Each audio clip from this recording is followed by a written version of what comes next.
Good evening, Sandite fans, and we are live from the historic Memorial Stadium for our Friday night showdown under the lights. It's week 3 of high school football season. Tonight, the Sandites are looking to right the ship and grab their first win of the season by standing in their way is a tough, gritty squad from Bishop Kelley. The Comets are here to battle. These two teams are set to clash in a non-district battle with big momentum on the line. With the district play just a week away, the road for the playoffs is coming fast. And for the Sandites, it all starts right here, right now. We've got two proud programs, a packed stadium, and 60 minutes of hard-hitting football ahead of us, so don't go away. This is Friday Night Football, and you're listening to the Sandite Tailgate Show, and it's just about game time, and we can't wait to call this action-packed game. Good evening, everybody. My name is Will Holder, along with the legend Chris Kaiser and the rest of our broadcast crew. We want to welcome you to the historic Memorial Stadium on the campus of Charles Page High School, where tonight we're going to see our Sandites battle it out with the Comets of Bishop Kelley. Chris, tonight it's going to be a fun, action-packed game, but we also get to celebrate something real special tonight. You'll see special uniforms. You'll see some special videos. You'll see a lot of cool stuff for Armed Forces Appreciation Night here at Memorial Stadium. Man, I'm glad we're doing that. Armed Forces Appreciation means a lot. We have the active duty guys here. We have veterans here, and we're excited to honor them. But, man, we're back at Memorial Stadium. Welcome, Sandite Nation. We're excited about the matchup tonight with Bishop Kelley. And all I can say is bring it on. Absolutely. I know the Sandites, we started the season with two big powerhouses with Owasso and Bixby. We came up on the short end of both of those. But tonight is a night that I think we get back on track. We get back to playing Sandite football. Last week we made some improvements from the week before, and we look to continue to do that tonight against the Comets of Bishop Kelley. Yeah, absolutely. I mean, you play two powerhouses, like you said. You play the state champion and the state runners-up in Owasso and Bixby. And this Sandite team learned a lot. I actually spent time before the game here tonight in the chapel program with them, talked to them. I really, asked them some detailed questions on what they learned, what they expect for tonight. And these guys are geared up. They're ready. They know they're a decent team. They're a great team. I mean, I was going to say decent. They're a good team. They just need to put all aspects of the game, all three dimensions tonight together, and we should see that pay off tonight against Bishop Kelley. So now Bishop Kelley is well coached, and these guys come in believing that they have a chance, believing they have hope, and we'll just have to watch and see how it plays out. I know that last season we played at Bishop Kelley, and one of the words I've been using a lot this week is they're just a gritty, they're scrappy. They just kind of never go away. So later when we talk about keys to the game, I think one of the things we got to look at is we've got to close the door fast and early. Well, I've talked to Coach Klink a couple times this week, even tonight, but he continues to share with me we got to get going fast. We got to start fast. And if you think about both Owasso and Bixby, we've basically spotted them 7 points within the first minute of the game both times. And we don't want that to happen. That's right. I would really love to see Sand Springs come out tonight, get the ball or really just lead and from start to finish.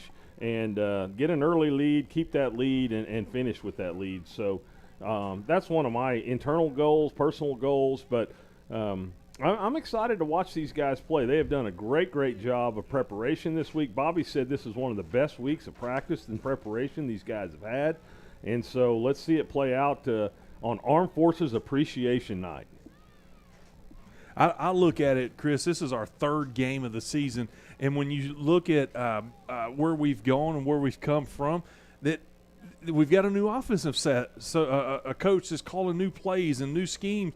And you start to see that get better and better every week. And when we reach week 3, I think this is where the Sandites start putting a little more of that together. I think you can't say enough about that, Will. I think, just as we go along in the season, we understand who we are, what our strengths are, what are some things that we need to get better at. Maybe we have a weakness early that we prepare and get better at. But, there's nothing that can qualify as game time experience, real live snaps, and game 3 is one of those opportunities where now you know what your cues are, what your keys are, where your eyes are, and alignment and assignment sound. And so I'm looking for that tonight. I'm expecting on all aspects of the game, offense, defense, special teams, that we become better and better on each aspect of that, and it needs to come together tonight. It does. We got to get started tonight. Next week we start district play. I was able to meet up with Coach Green at the junior varsity game this week, and I liked what he said, because he says we've challenged the guys that their spots on the line. Yes. And generally that means, hey, as a whole, in his case, as the whole offensive group, that you've got to play. You've got to you got to come to play every day. At practice, you got to lift hard, you got to run hard, you got to execute the right plays at the right time.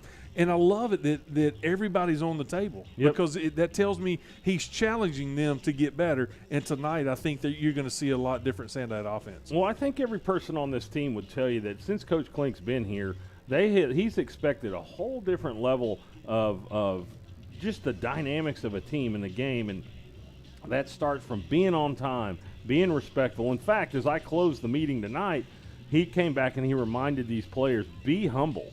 Yeah. Okay. Be humble and don't let your emotions get out of control. We don't want any personal fouls. We don't want any crazy penalties.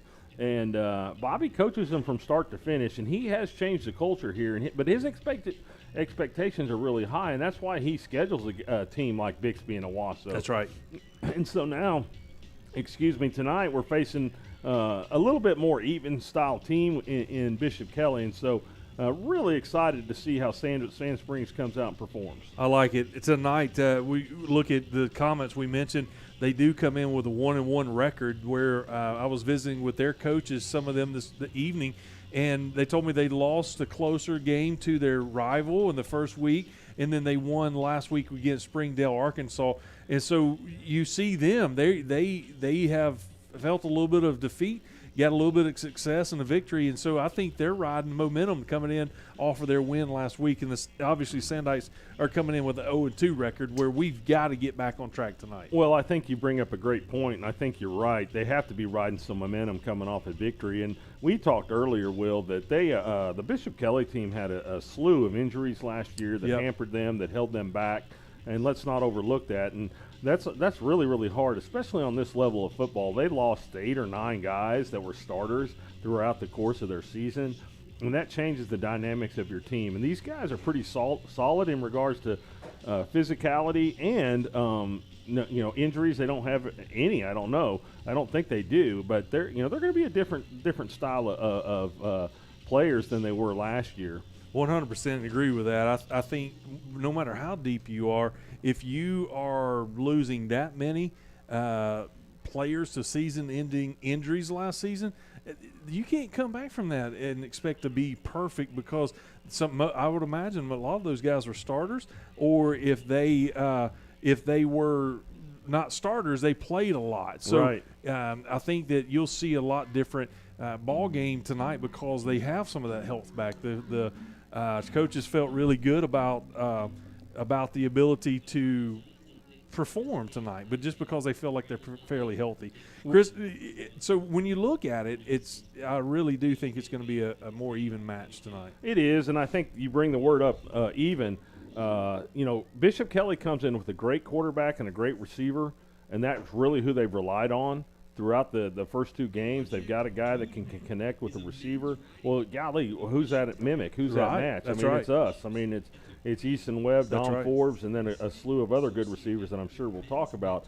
But they also know how to run the game, run the ball. They're kind of a power game, power run set. They're going to run a lot of power. They're going to run just an offense that they're pretty well balanced, and we need to be able to protect against that. That's right.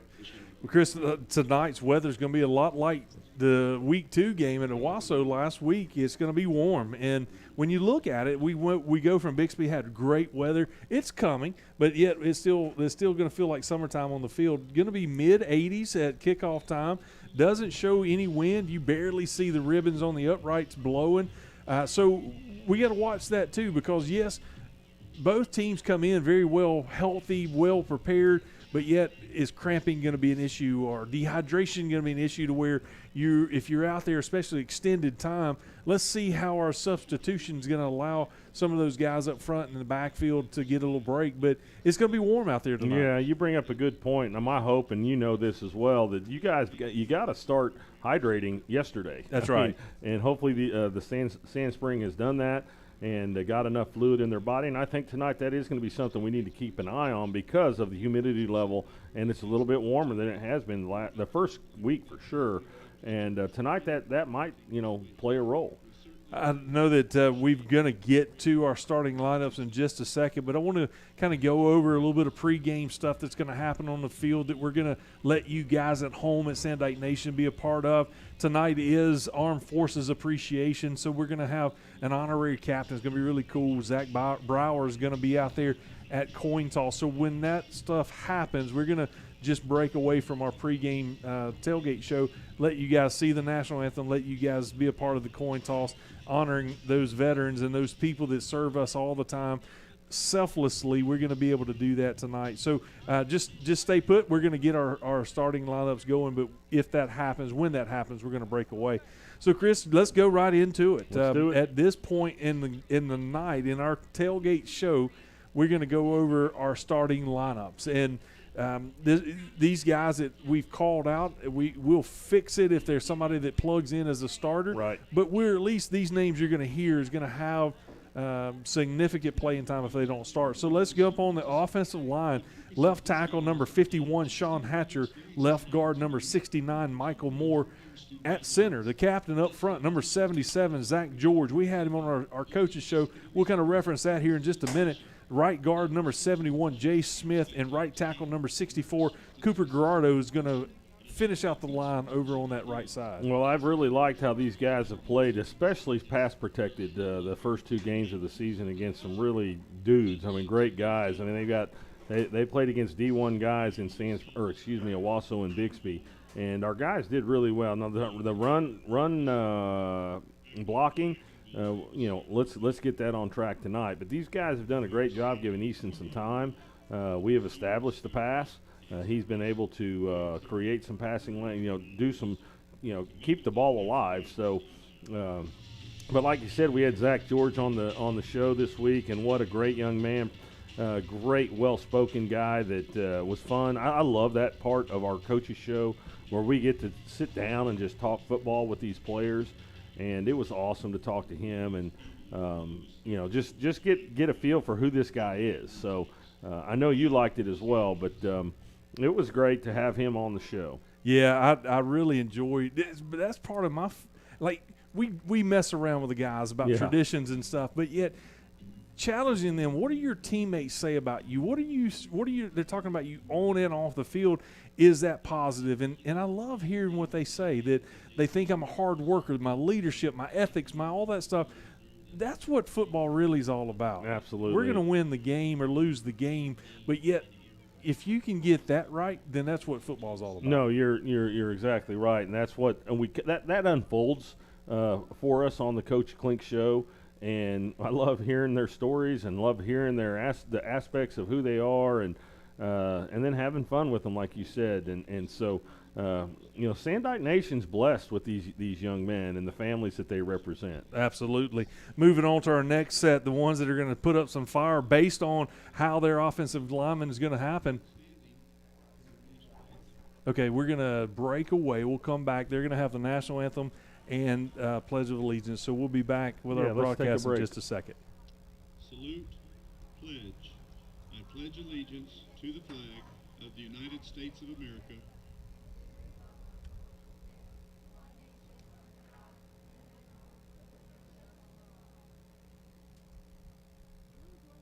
Thank you.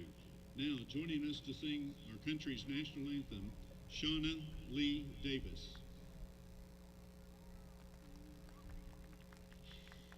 Oh, say, can you see by the dawn's early light what so proudly we hailed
Shawnee Lee Davis.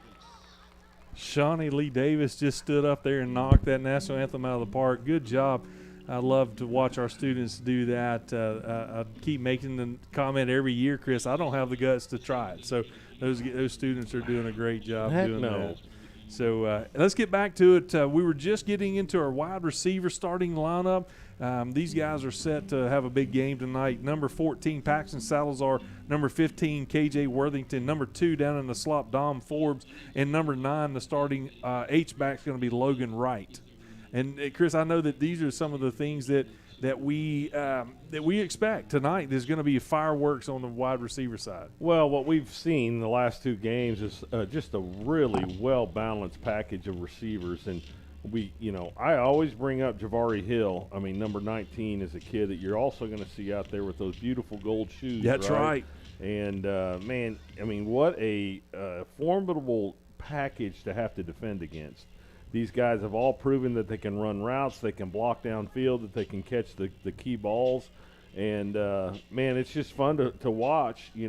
When you have that many receivers, these guys are, they're hard to defend.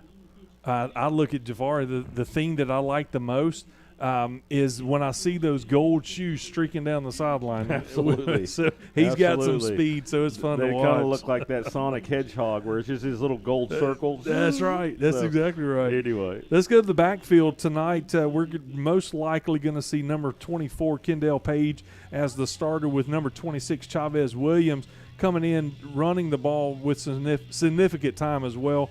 Led by the captain, Easton Webb, number 6, is going to be out there leading his troops. And so he's a senior that's proven that he deserves all the accolades that he's gotten. It's going to be fun to watch him tonight. Yeah, it is. And tonight needs to be a breakout game for him, and I'm sure it will be. You got Kendall and Chavez. Both those guys have proven 2 things. They can block in the backfield, and they can catch out of the backfield. So they're dangerous that way. And then let's get them on the course to run the ball as well. So we saw some things that they did last year out of the backfield, and expect to see that happen. Let's get it started tonight. Yeah, I love that. I think that we've kind of, if we looked at our offense as a pure running back, we've struggled a little bit. But when we catch the ball in the flat and we get to have some space, these guys are doing an incredible job out of the backfield, whether that be the slot receivers or the running backs.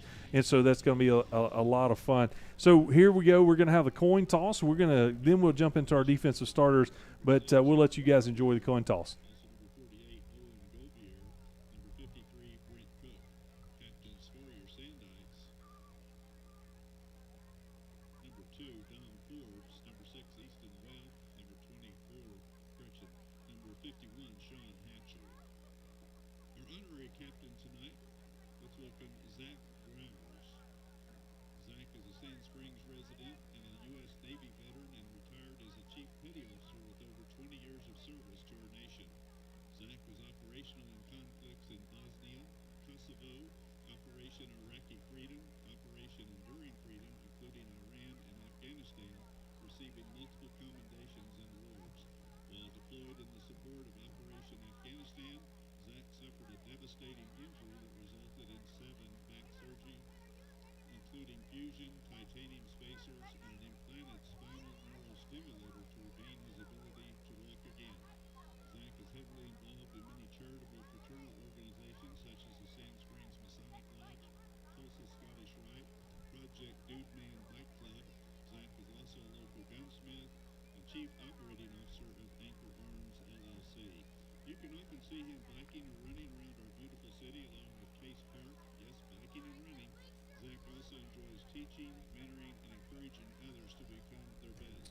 Great way to honor our honorary captain tonight, Zach Browers, U.S. Navy veteran. Just heard some of those, his bio where he's had 7 back surgeries. Chris, we take too much for granted when it comes to our military, don't we? No doubt. We have all these freedoms because of those guys and gals that give it all. Well, I don't think we give them enough credit, like you said, and we live in the greatest country in the world because of men and women like them. That's right. Thank you for your service, sir, and, man, just can't thank you enough. Let's jump right in. We'll finish up our defensive starters, and we'll move on to our keys to the game. And as the captains come out, Chris, what did you see on the coin toss? Hey, Sandites won, and we deferred to the second half. Bishop Kelley is going to receive the opening kickoff. So we already got a win tonight by winning the toss. That's right. We like it.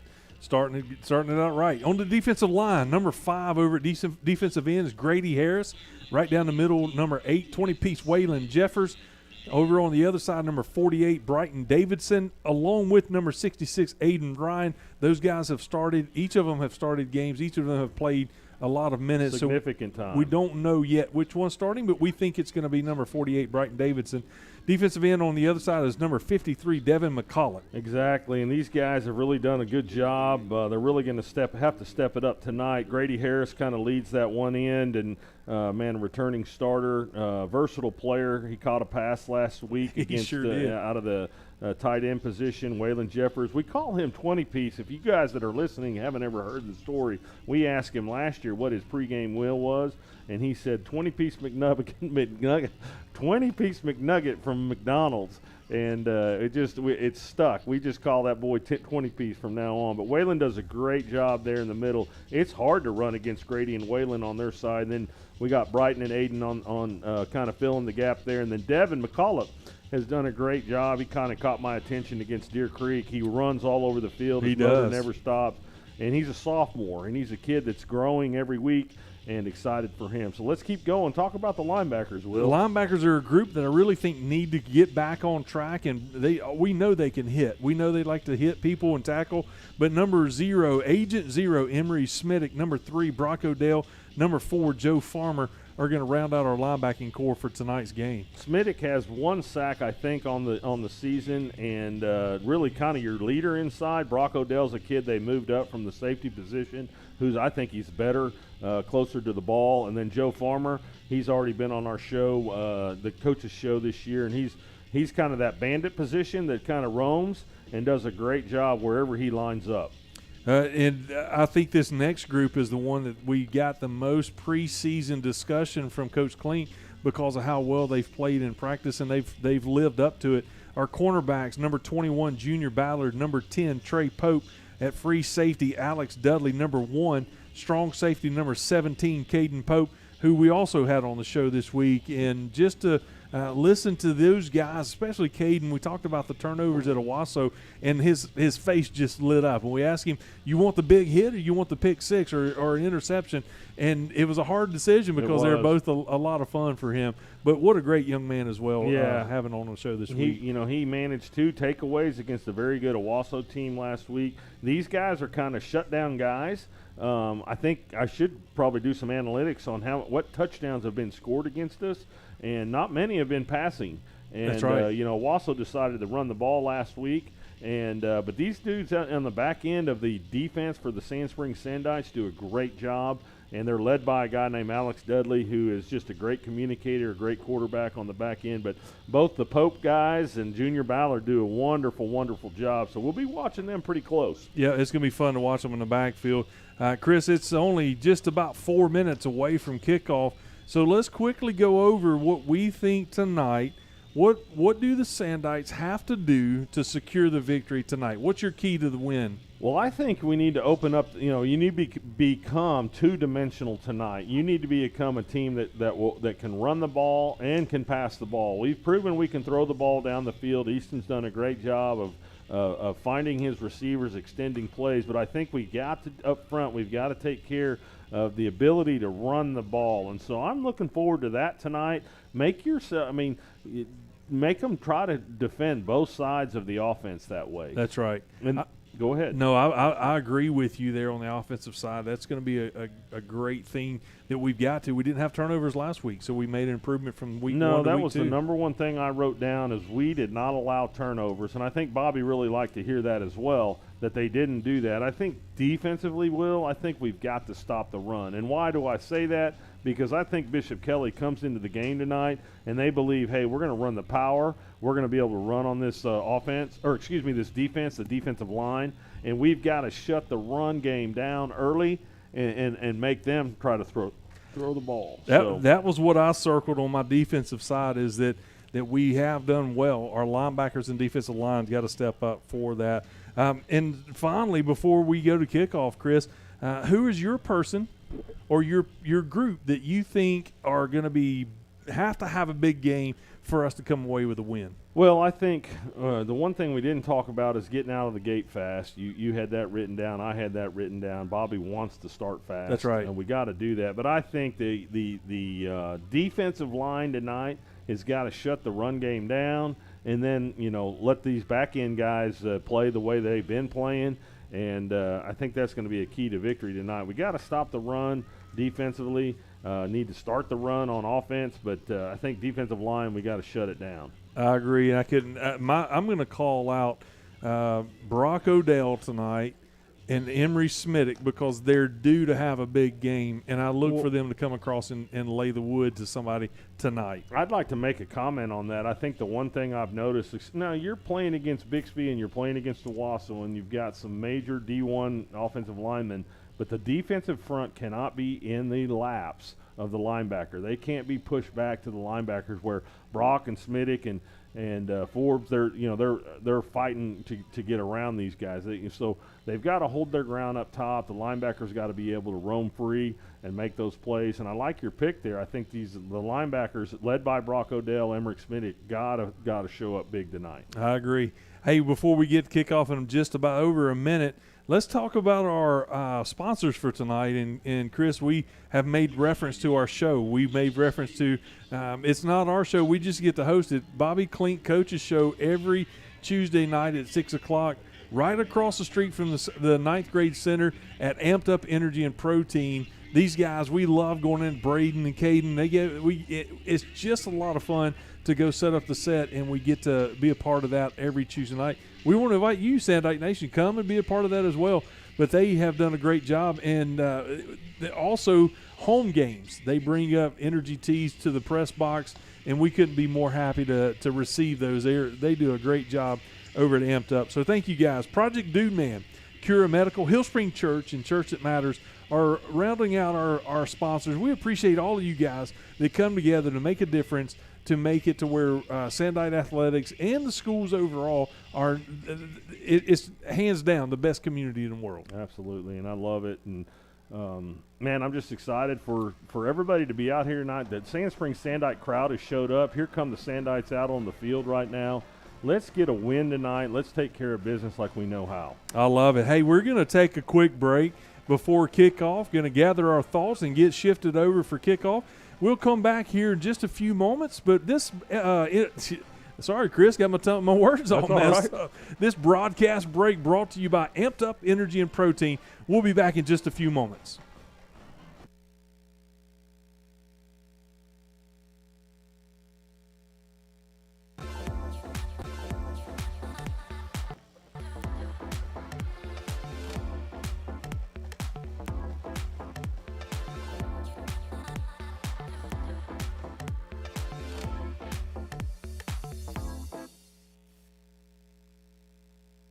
Project Dude Man is a men's riding club with a mission to have fun, build friendships, and to free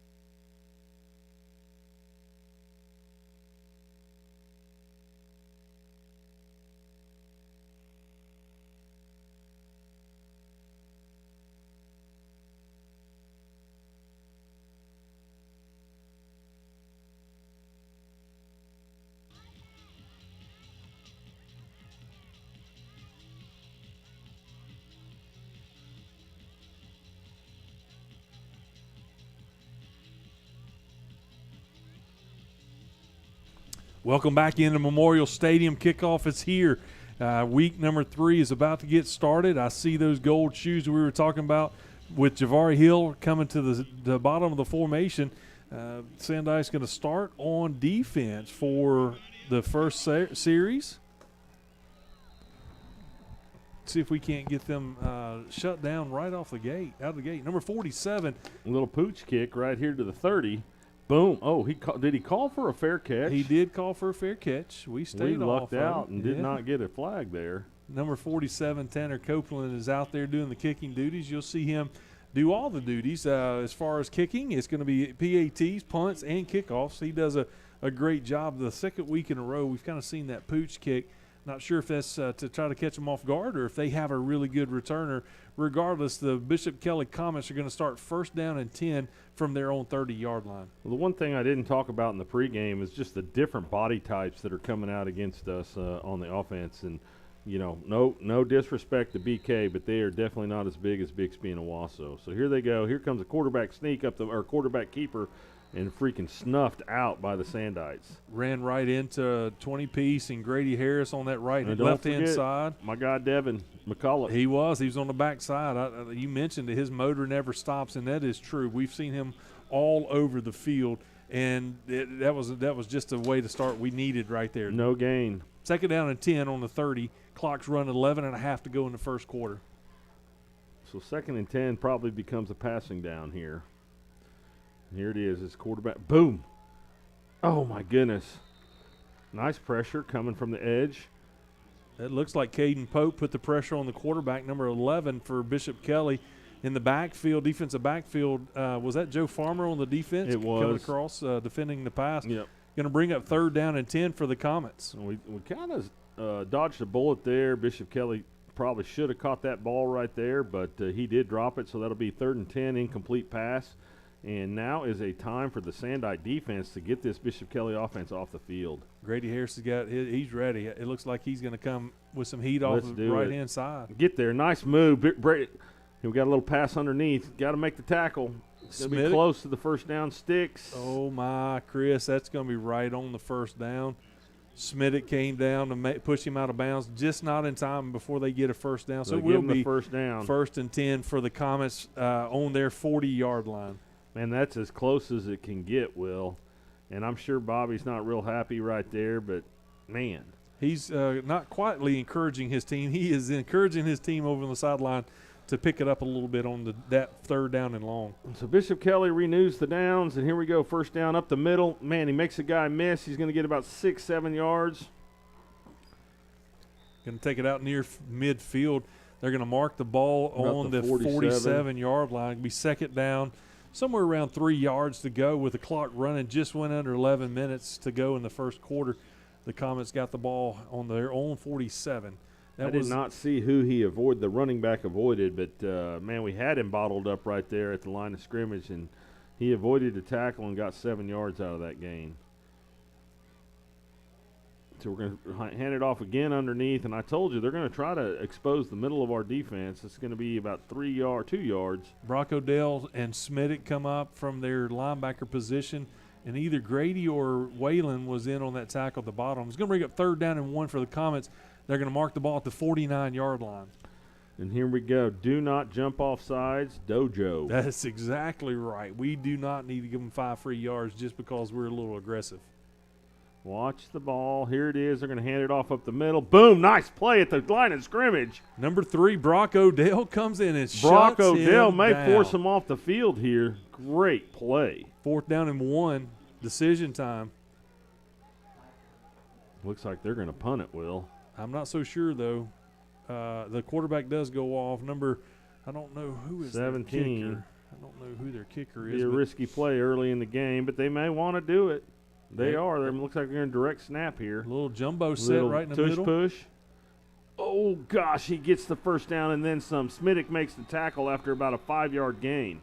They're going to give him 6 yards over into the Sandite side of the field, marking the ball at the 44-yard line. He took on Emery Smittick and just leaned forward and got enough for the first down, 5 or 6 yard pickup there. First down and 10 for the Comets.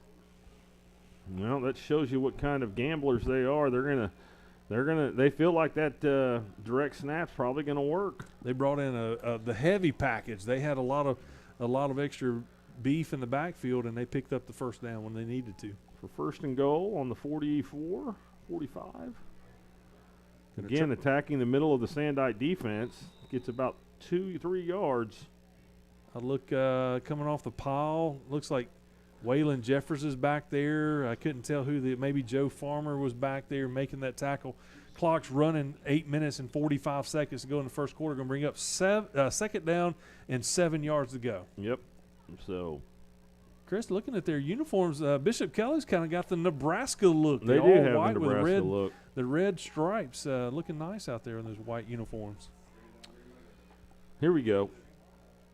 Come back and attack the middle of the defense. Number 17, he's going to get close. Caden Pope comes in off the backside. Huge takeaway. Quarterback never saw him coming, forces him to throw it high. Joe Farmer looks like is the one that came up with the interception.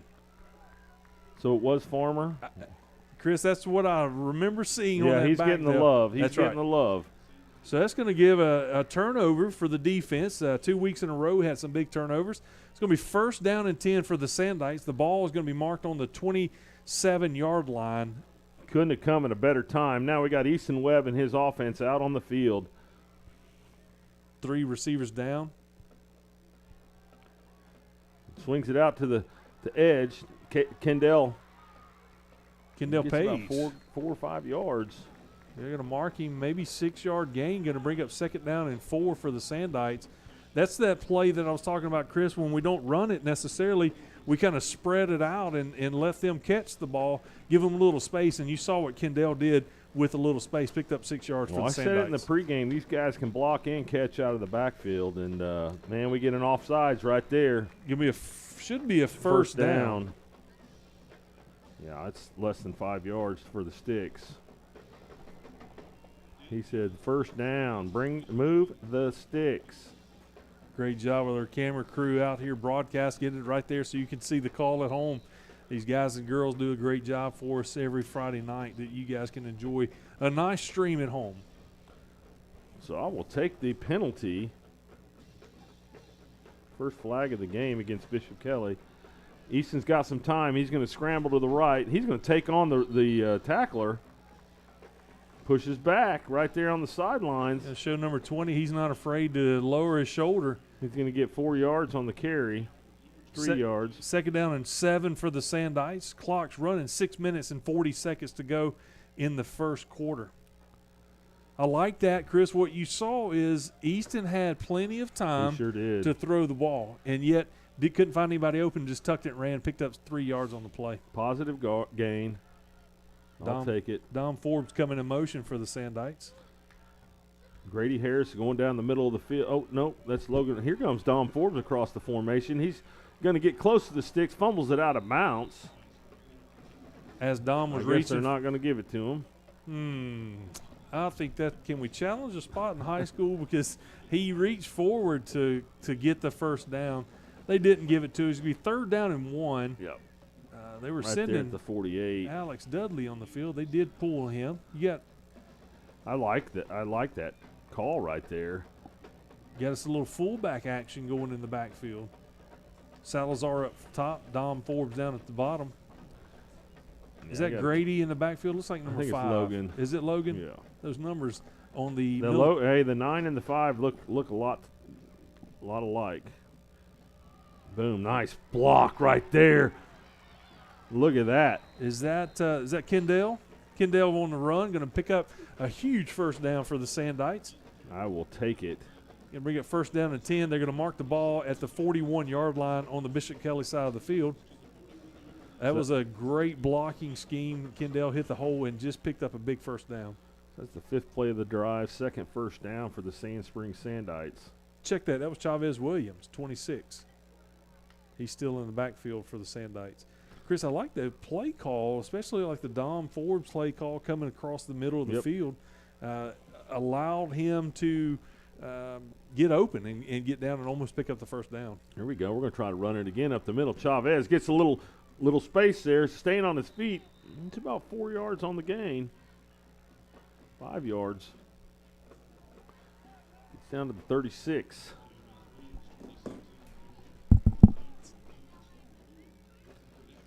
I like it. We're moving fast. Logan Wright comes off the field. Grady Harris comes on. Dom Forbes comes down to the bottom of the formation. coming down here with Paxton Salazar. That should be fun to watch those two run routes down at the bottom together. Clock's running, 5 minutes to go in the first quarter. Grady up top. Forbes across the formation in front of Easton. Going to have one-on-one coverage with Don Forbes. Oh, great play. Nice slant. Great play. Paxton Salazar coming up with a first down reception for the Sandites. Going to take it down to the 27-yard line. Let's see where he marks it. About Yep, 27. he decided to put it on the 27-yard line. So that'll be the third first down of the drive here with 4:38 left in the first quarter. Sand Springs looking pretty solid here for their first time to touch the football. Somebody's going to call a timeout, or they stop the play. Let's see. Oh, they're going to move the spot back. Didn't like where they put the ball down. It's a game of inches, right, Will? That's right. 4.5 minutes to go in the first quarter. Sandites are threatening deep into the Bishop Kelley territory. Play action pass. Easton, he gets sacked, takes about a 10-yard, 12-yard loss. He was going to make a choice there to try to just ball fake and get out of the way. And Number 25 for the Comets did a shot great through the job. line. Yep. I will say that number 17 for the Comets had a handful of jersey with Dom Forbes as he was just about to make the deep route and probably slowed him down enough that Easton couldn't get the ball to him. But the referee decided not to throw the flag on the holding. So this is going to be his 10-yard loss. 2nd and 20. I like it, though. Throw the ball. Here we go. Number 50. K.J. Worthington. Worthington gets about 5 yards of it back. Alex Dudley checking in as wide receiver. Going to take out K.J. Javari Hill's coming out. Logan Wright going back in.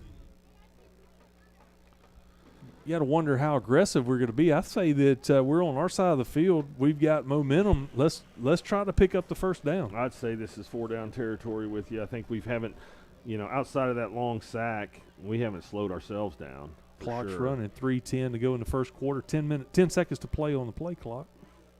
Chavez Williams in the backfield. He's going to step up and block. He's going to release, but we're going to go up top. Is that Dom Forbes? It is And going to we get got a little pass interference, and he's calling for it, and he gets it. The referee saw it. Dom tried to come back for the ball, and number 10 for the Comets wouldn't let him, and he's going to get the flag, going to get us a first down after all.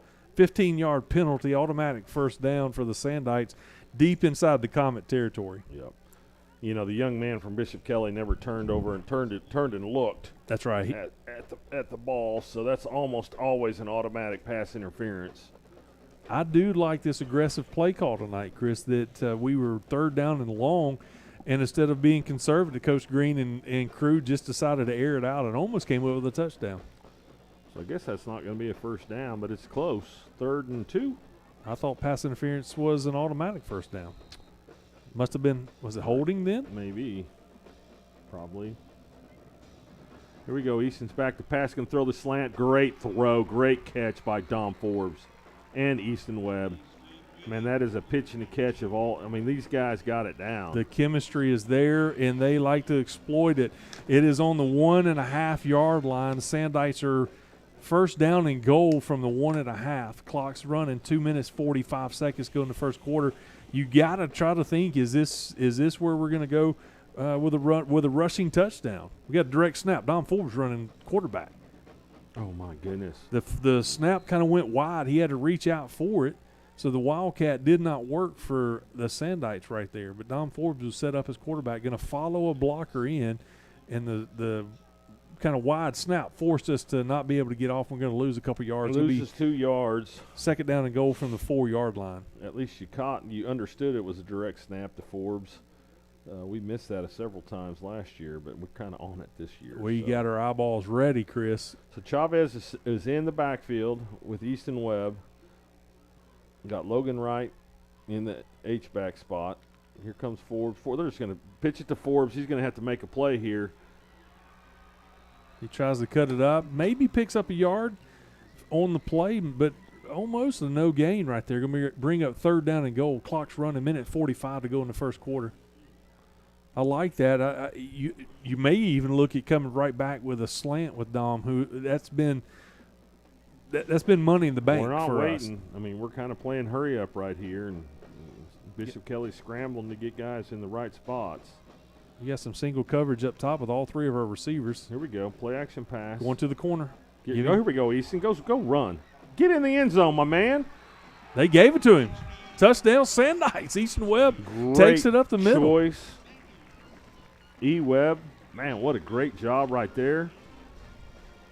Sees pay dirt and finds his way into the end zone for the Sand Springs Sandites. They're going to take a 7-0, lead. Go. Play action pass. Great choice, Easton. Here we go, Easton. Go Got run. the instant replay on the big screen. Easton's going to just lay his big, tall body in there for 6 points. Copeland coming in for the extra point. It is good. With 1 minute and 18 seconds to go in the first quarter, the Sandite score first. It is 7-0. We're going to take a commercial break.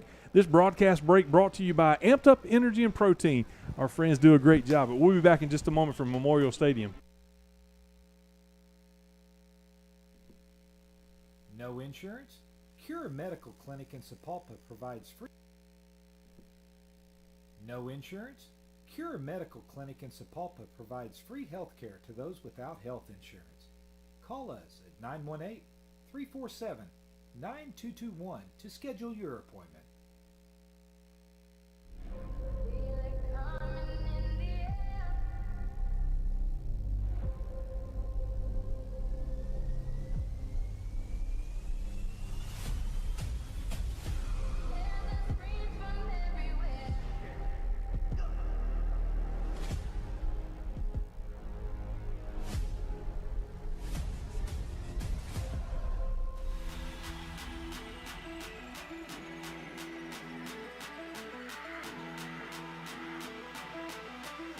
All right, Chris, after a touchdown run by Easton Webb, minute 18 to go, the Sandites are about to kick it off to the comments. See if he does a pooch kick. Here's a pooch kick, and it's going to be he almost drops it. Almost dropped it, but he's going to catch the ball. Fair catch at the 35-yard line. That's where the comments are going to take over, first down and 10. We got a big turnover on the last defensive stand for the Sandites. Let's see if we can't slow that run game down. I'm quite sure Coach Klink and staff has made some adjustments on the sideline to combat that. So we'll see if that happens. Number 66, Aiden Ryan, is now in the game at defensive nose guard, defensive tackle. So he is going to spell Davidson on this, at least to start this drive. Well, that's kind of how we wanted this to take place. Sand Springs comes out with almost a flawless drive, 15 plays, almost a 5. Oh, what a hit! Both of them. Brock Odell on the running back, number 8, and then who was that? Was that Caden Pope coming in for some pressure on the quarterback? It was. Wow, that was impressive. Both of those guys came up and decided to 2-yard loss. Yeah. Second down and 12 for the Comets. Less than a minute to go in the first quarter. I like it.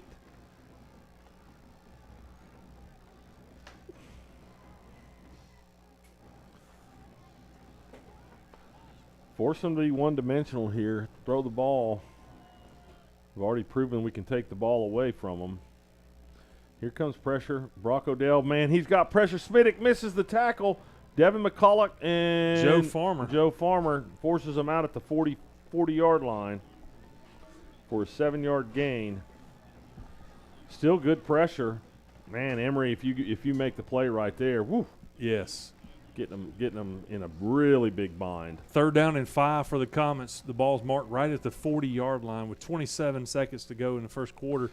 And we'll tell you this is the first Sandite lead of the 2025 season. Is that right? Yep. First time we've had the lead. I like this pressure we've been bringing on this defensive drive. It looks like Grady Harris and Whalen have switched sides. They've moved to the left side of the formation. Yep. But they're kind of at the strength of the offense. That's right. They're going to hand it off up the middle. Man, they're no gain, or maybe 1 yard. He dove forward.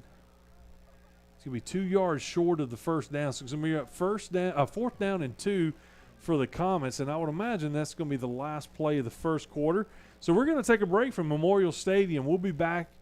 Well, let me make sure they're not going to try to snap it. The punt is 5 seconds on the clock. Yeah, they're not going to get off. 2-1. Indeed, that is the last play. At the end of the first quarter, the Sandites are up 7-0 over Bishop Kelley Comets. This broadcast break brought to you by Amped Up Energy and Protein. We'll be back from Memorial Stadium in just a moment. Hi, my name is Bobby Klink. I'm the head football coach here at Charles Page High School. My father's been battling Alzheimer's for over 8 years, and September is National Alzheimer's Awareness Month. This year, my family and I will be participating in the Walk to End Alzheimer's. Won't you please donate to fund our cause? With your help, we can cure Alzheimer's together. Thank you.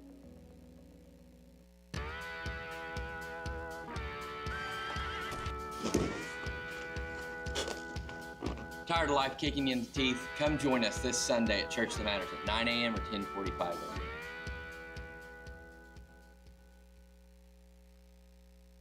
All right, Chris, what an exciting first quarter for the Sandites. We forced an interception on the last offensive drive for Bishop Kelley. Now we're going to get it to where it's 4th down and 2. All things pointing that they're going to punt the ball. Alex Dudley's back deep for the Sandites. Just exactly what we needed for our defensive crew. Brought pressure, made some big hits. It's been a lot of fun to watch them so far. Now we got some pressure. Woo, he barely gets it off. Let's go. Dudley calls for a fair catch at about the 33-yard line. That's right. They're going to mark it down. 35. Look at that. They're going to be generous on this spot. I'll take it. With the first offensive play coming up for the Sandites in the second quarter, it's going to be 1st down and 10 for the Sandites. Ball marked on the 35-yard line. Chris, I know that we look at the Jumbotron and we get Caden Pope's up there right now. A lot of students want to dedicate this game tonight with Armed Forces Appreciation to a family member, to the Armed Forces in general. Really cool to see those guys up on the screen. All right, so here we go. Sand Springs offense takes over here at the start of the second quarter, up 7-0. Here we go. Play action pass. Easton's got a man wide open right here. Number 9. Logan Wright makes a big first down catch, takes it over into the Comet territory. Good job. Man, what a play. That was a big, he was just kind of a crossing route behind another receiver. He got open and picked up a big first down. Going to be 1st down and 10 for the Sandites. Ball marked on the 42-yard line of the Comets. Man, looking efficient right here, this Sand Springs offense. So far, so good. Here we go. We're going to hand it off underneath. Kendall Page gets a little just daylight there. Gets about a 7-8 yard gain. That's progress right there. It's a big run play right up the middle. 2nd down for the Sandites. What I like about the passing attack so far is it has been spread across the board. There's not 1 or 2 receivers making all the catches. So it's good to see Easton Webb just surveying when the a field. guy like Logan Wright gets the ball, I mean, he's coming out of the H-back tight end position. Here we go. We're going to throw it out to Page again. Man, he makes a guy miss. He's up to the 28-yard line, 26-yard line. They're going to mark him on the 27-yard line. 1st down and 10 for the Sandites. Going to bring it over to the 27-yard line of the Comets. So that's the second first down in 3 plays.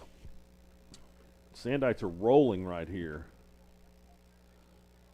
That was one of those plays to get the running back some room in the backfield without just handing it to him.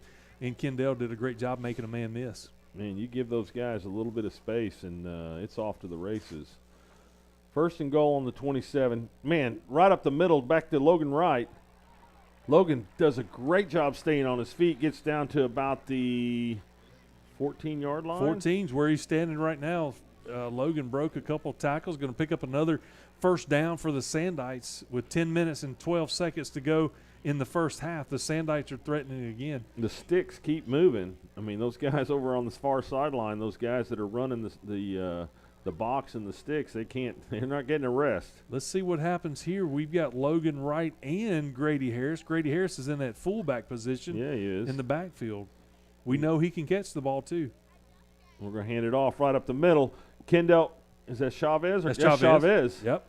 With a great first move, makes the guy miss, gets down to about the 6-yard line, 7-yard line. You saw him get the ball, but he just ran right behind Grady Harris. Grady did a great job of leading the way, making room for him to pick up about 7 yards. 2nd down and 3 for the Sandites. They got it marked on the 8. Clock still running, 9 minutes and 20 seconds to go in the first half. What a drive. Sandites are threatening again.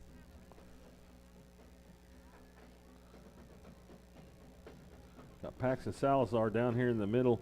Hey, another run play up the middle. He gets a yard. See if they, Chavez back on the right side. They're going to say no gain, third down, and about 3.5 yards for the Sandites. Alex Dudley coming in for Grady Harris. I like down here at the bottom, you got number 14, Paxton Salazar with Dom Forbes and Alex Dudley. Where's the slant going to go? I'm not so sure. Well, I we're like moving this. Dudley across the formation. Dudley to the corner, maybe? Let's see. Here we go. We're looking at Dudley right here. Nope. Yep. Oh, man, what a catch. Did he? Oh, yes, sir. Gave us a touchdown. I was waiting on the call. It was a little delayed, wasn't it? Who was that? Was that Dom Forbes over at the corner? I think it was. Let's see. No, Logan Wright. Wow. I saw heard Mr. Bob. I will tell the viewers these numbers. Check this out. Dudley across the formation. I'm really not Dudley sure, to the though. corner, maybe? Because Dom's on the sideline. We're like going to look it. for our Dudley across replay the while they're formation. kicking this Dudley to the PAT. corner, maybe? Copeland's in for the PAT. The kick is up. The kick is good. So with 8 minutes, 24 seconds to go in the first half, the Sandites have extended their lead 14-0. We're going to see if we can't find who got that touchdown. I like this. To see if it's Dudley to the corner, maybe? Dom Forbes or was that Logan Wright in the we're front looking at Dudley corner right of that here. Nope. end zone. Yep. Regardless, Chris, that was you had two of your big receivers over here in the bottom set of the formation. Easton decides to throw it to the top formation, and here's the touchdown up there again. Dudley right here. Yep. I'm not really sure. It is sure. Logan. Yep. It's Logan Wright. Logan Wright comes up with a second touchdown of the season. He picked one down here against Bixby in the first home game and comes back and gets a second touchdown of the season. Great play, great drive. It's going to be a 7-play drive, bringing the Sand Springs lead to 14-0. And what did we see on that play, that drive that we hadn't seen in a while with some running? Yeah, we did, and that's what we wanted. Hey, let's become two-dimensional. That's right. Okay. Kendall and Chavez did a great job of running the ball. Love it. I like how we bring in the not really a fullback, but you bring in the Grady Harris kind of person in the backfield to lead block right behind. But I wouldn't be surprised if we didn't throw out of that set. A little bit deeper pooch kick right here back to about the 26, 27. He needs to get tackled right here. Boom, thrown down to the ground. Let's see who that is. That's Emery Smith coming up with a big kick return tackle to keep them at the 30. Looks like they're going to mark it down at the 29-yard line. So just short of the 30 is where the Comets are going to take over. First down and 10 against the Sandite defense that have not given up any kind of we kind of bent a little bit but didn't break. We got a turnover, and then we held them to where it was fourth down and they punted back to us. Great coverage by the kickoff coverage team. Here we go, defense. Keep working the way you're working. Here comes a little pressure off the edge. Man, it was a number 66. Aiden got his hand on the ball, but they're going to call it a deflected pass. Aiden Ryan was right in his grill right off the bat, deflects the ball, knocks it down. Chris, fun fact, our friend Scott Emi has sent me a text and said Easton Webb only needed 55 yards coming into this game to set the record, and he probably hit that. We'll do the stats at halftime and just see what his passing yards are. I love it. And thank you, Scott, for sending that our way. We need your help. Scott Emi's been a friend of our broadcast for a long time now, providing stats. So we Second and 10, that. there's going to be a play-action pass. Pope's up here to make a play. Misses the tackle. He gets drilled. Back into Aiden Ryan to make the tackle. And Brock Odell. So you saw Brock Odell to your front, Aiden Ryan to your back. I think he didn't have a good choice. That's going to hurt. He decided to take on So it's going to be 3rd and 7. 3rd and 7 for the Comets. The ball's marked at the 27, 28-yard line. clock is running, 7:40 to go in the first half. Sandite's still up 14-0. You're going to be interested to see, it's going to be interesting to see if the Comets now become more one-dimensional. Are they going to have to throw the ball since they're down 2 touchdowns? So Dudley's calling the defense on the back end. Here we go. Oh gosh, little thrown behind him a little bit. But look who's right there, Caden incomplete. Pope. Caden Pope is playing Hey. lights out. He is a magnet, dude. Ball magnet. That's going to be incomplete pass. Probably going to force the Comets off the field. I see the punter coming in the game, so it's 4th down and 8 yards to go, 7 yards to go, and the Comet punting team is on the field. Alex Dudley back at his own 42-yard line, waiting the punt. We got a lot of pressure on the last punt. Let's see if we pick did. that up again on this. And we're bringing 10 of the 11. Here we go. Ooh, he gets it off. Nice punt. It's going to drive Dudley back, but he's going to come across the field and going to get tackled there at the 44-yard line, 43-yard line. They're going to mark him at the 44. First down and 10 for the Sandites. Chris, one of the things that you notice when we send 10 people on pressure, there's nobody back in the back to block, so Dudley's on an island by himself. Nothing. But he's not going to call fair catch, I can promise you. That. And I actually talked to him personally there at pregame, and I said, man, you just haven't had a chance yet this year. And he nodded and said, you're right.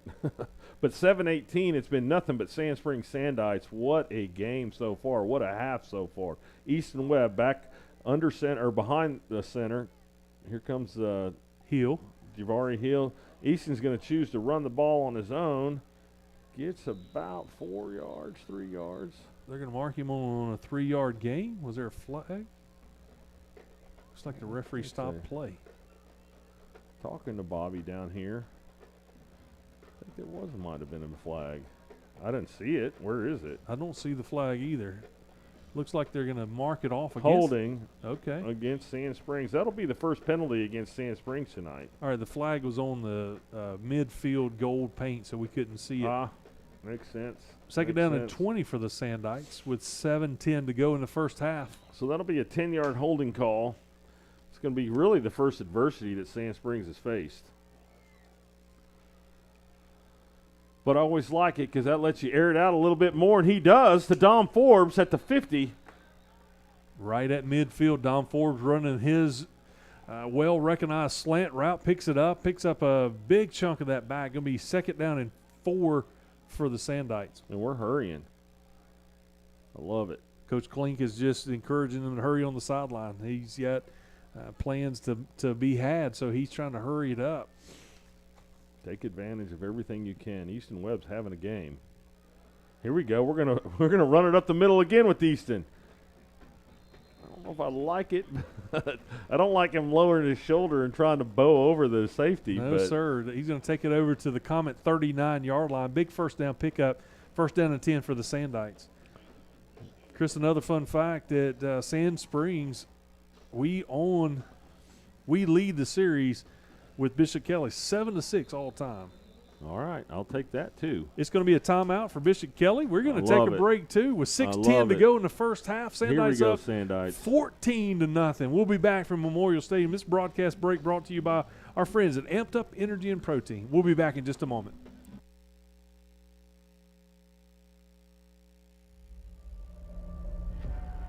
You find out life's this game of inches. So is football. They're in every break of the game, every minute, every second. We fight for that inch. Because we know when we add up all those inches, that's gonna make the difference between winning and losing. Something's coming. Something's coming. Let the games begin. All right, Chris, 6:10 to go in the first half. Sandites have forced a timeout by Bishop Kelley to kind of gather their thoughts and give them a break. First down and 10, ball marked at the 39-yard line on the Comet side of the field. Here we go. Easton Webb, I love the quarterback up the middle. Here we go. Another close to a first down marker. I think they're going to give it to us. He put his foot on it, and he's calling for the chains to move. First down and 10. They see something that they like, Chris, with a quarterback draw. Maybe they're emptying the box to protect the pass game. Here we go again. They'd run it till you could stop it. Make them stop it. Another 7-yard gain, 6-yard gain. I'd like to see a little direct snap from time to time if it's going to be that open. Let's let Dom or one of the running backs catch it and save the shins of Easton Webb, because they are not stopping him right now. All right. He's going to rack up some rushing yards as well. Got 4 receivers, empty backfield for Easton. Here comes Jafari Hill across the back of the formation. Throw it. Oh, no. Man. Looked like Dom Forbes had his feet tangled up with the Stumbled defender. a little bit. I thought it might be an interception. That's why I said, oh, no. It hit nothing but the Bishop Kelley defender's hands. That's right. Kendall Page coming in as running back. Hill's coming out. So it's going to be 3rd and 3. Got 3 receivers up top. Don't forget about Logan down here as a tight end. He can go out and catch the ball. We're going to swing it out. Oh, man, just a little mishandled play. Just a foot or two in front of Kendall, and he couldn't come up with a catch. That's going to bring up 4th down, and what do you looks want like to 3 do here? You want to kick it? No, sir. I think you got momentum. Let's roll with it. You got some single coverage on receivers. How about a quarterback draw? Why not? They brought some people in the box. Maybe roll Easton out a little bit. Got a lot of single coverage up there. I like that. Matter of fact, you got a loose coverage down here on number 15 for the Sandites. KJ is out there. He could catch the first down without the defender even getting to throw him. it out to Kendall. Nope, we're going to throw it right here underneath. Get the first down. Good play. Good throw. Good catch. Dom Forbes comes up with that first down catch for the Sandites. Going to move the chains. We're going to be first down and 10 from the 18-yard line. Great possession reception. Great call by Coach Green. And the Sandites roll. Another first down here with 5 minutes left in the second quarter. Yep. Timeout. Bishop Kelley takes their second timeout. Chris, we're going to keep it right here with 5:08 to go. I like what I see, man. When Dom Forbes caught the first down pass, that wasn't his first look, and that's what's cool to see. No. How they have kind of spread it out, and we'll say that all night, because for me, that's something that you got to look for, is to not just focus in on one person or 2 people. You're right. Make it multifaceted, multidimensional, and really, man, very, very impressed with the Sand Springs offense, the play calls, just the selection here. Hard to defend, and now we have a quarterback draw added to the mix. That's right? exactly right. Chavez is a running back. Down here at the bottom, we got Dom Forbes, and looks like KJ, and that means that number 14's up top. So here we go. Oh, he's just going to throw it up. Dom Forbes in the end zone has a chance. A rare drop. The defender might have tipped it a little bit, but Dom's not going to. He's not going to let himself off for that one, because it hit his hands, and he very easily could have made that catch, but got lost in the back of the end zone. Man, that we have seen that numerous times. Second down and 10 for the Sandites. In the last 2 years, and that is a rare drop by Dom Forbes. Single coverage on the wideouts up top. You got some. Second and long. We're going to throw it out to Chavez. Chavez has got some room here. He's going to make almost to the first down marker. They're going to mark him short. 1 yard short. So it's going to be 3rd and 1. It will be 3rd down and 1. Barely 1. This may be quarterback draw time. On the 9 yard line. Number 25's coming in running back for the Sandites. Chavez has got a little gimp in his step coming off the field. Let's get some training staff looking at him. That's the little brother, Wiley Williams. You know, I watched JV play this week, and Wiley was wearing those red shoes, and here he is in the varsity games running the ball right beside his brother. Give it to him. He's got it. He might get his – his helmet comes off. He got smacked. But, man, what a great gain. Took some hard yards right down to the I thought for a minute it was the ball, but it was his helmet. It looks like they're marking him out of bounds at the 4 yard line. So he does have to come off the field. That's the high school rules. 4 yard line, another first down for Sand Springs. 1st and goal for the Sandites. So that's going to be the 10th play of the drive, 4th first down, 4 minutes left. Here we go. Easton Webb's going to get in the end zone.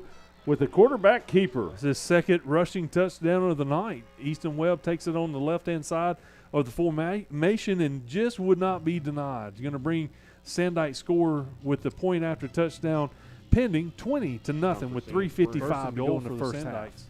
So that's going to be the 10th. You couldn't play of ask the for a drive, better. fourth You first couldn't down. ask for a I'm better telling you. play Minutes calling left. in that series. Here we go. Easton Man, Webb's we are going to get in the dominant end tonight. zone. Dominant. There must have been Copeland's kick is up, and it Good. is good. So 21-0, Sandite extend their lead. Chris, looking at what we're seeing right now on the offensive attack, we haven't seen the quarterback draw, the keeper Nope. run. Nope. We saw it just not as almost as a last resort, but here Coach Green is calling it as a design play. So somewhere down Webb's the gonna road get in in the film end zone. prep this I week, guarantee they've you. seen some I space that guarantee they you. like it, and it has been effective.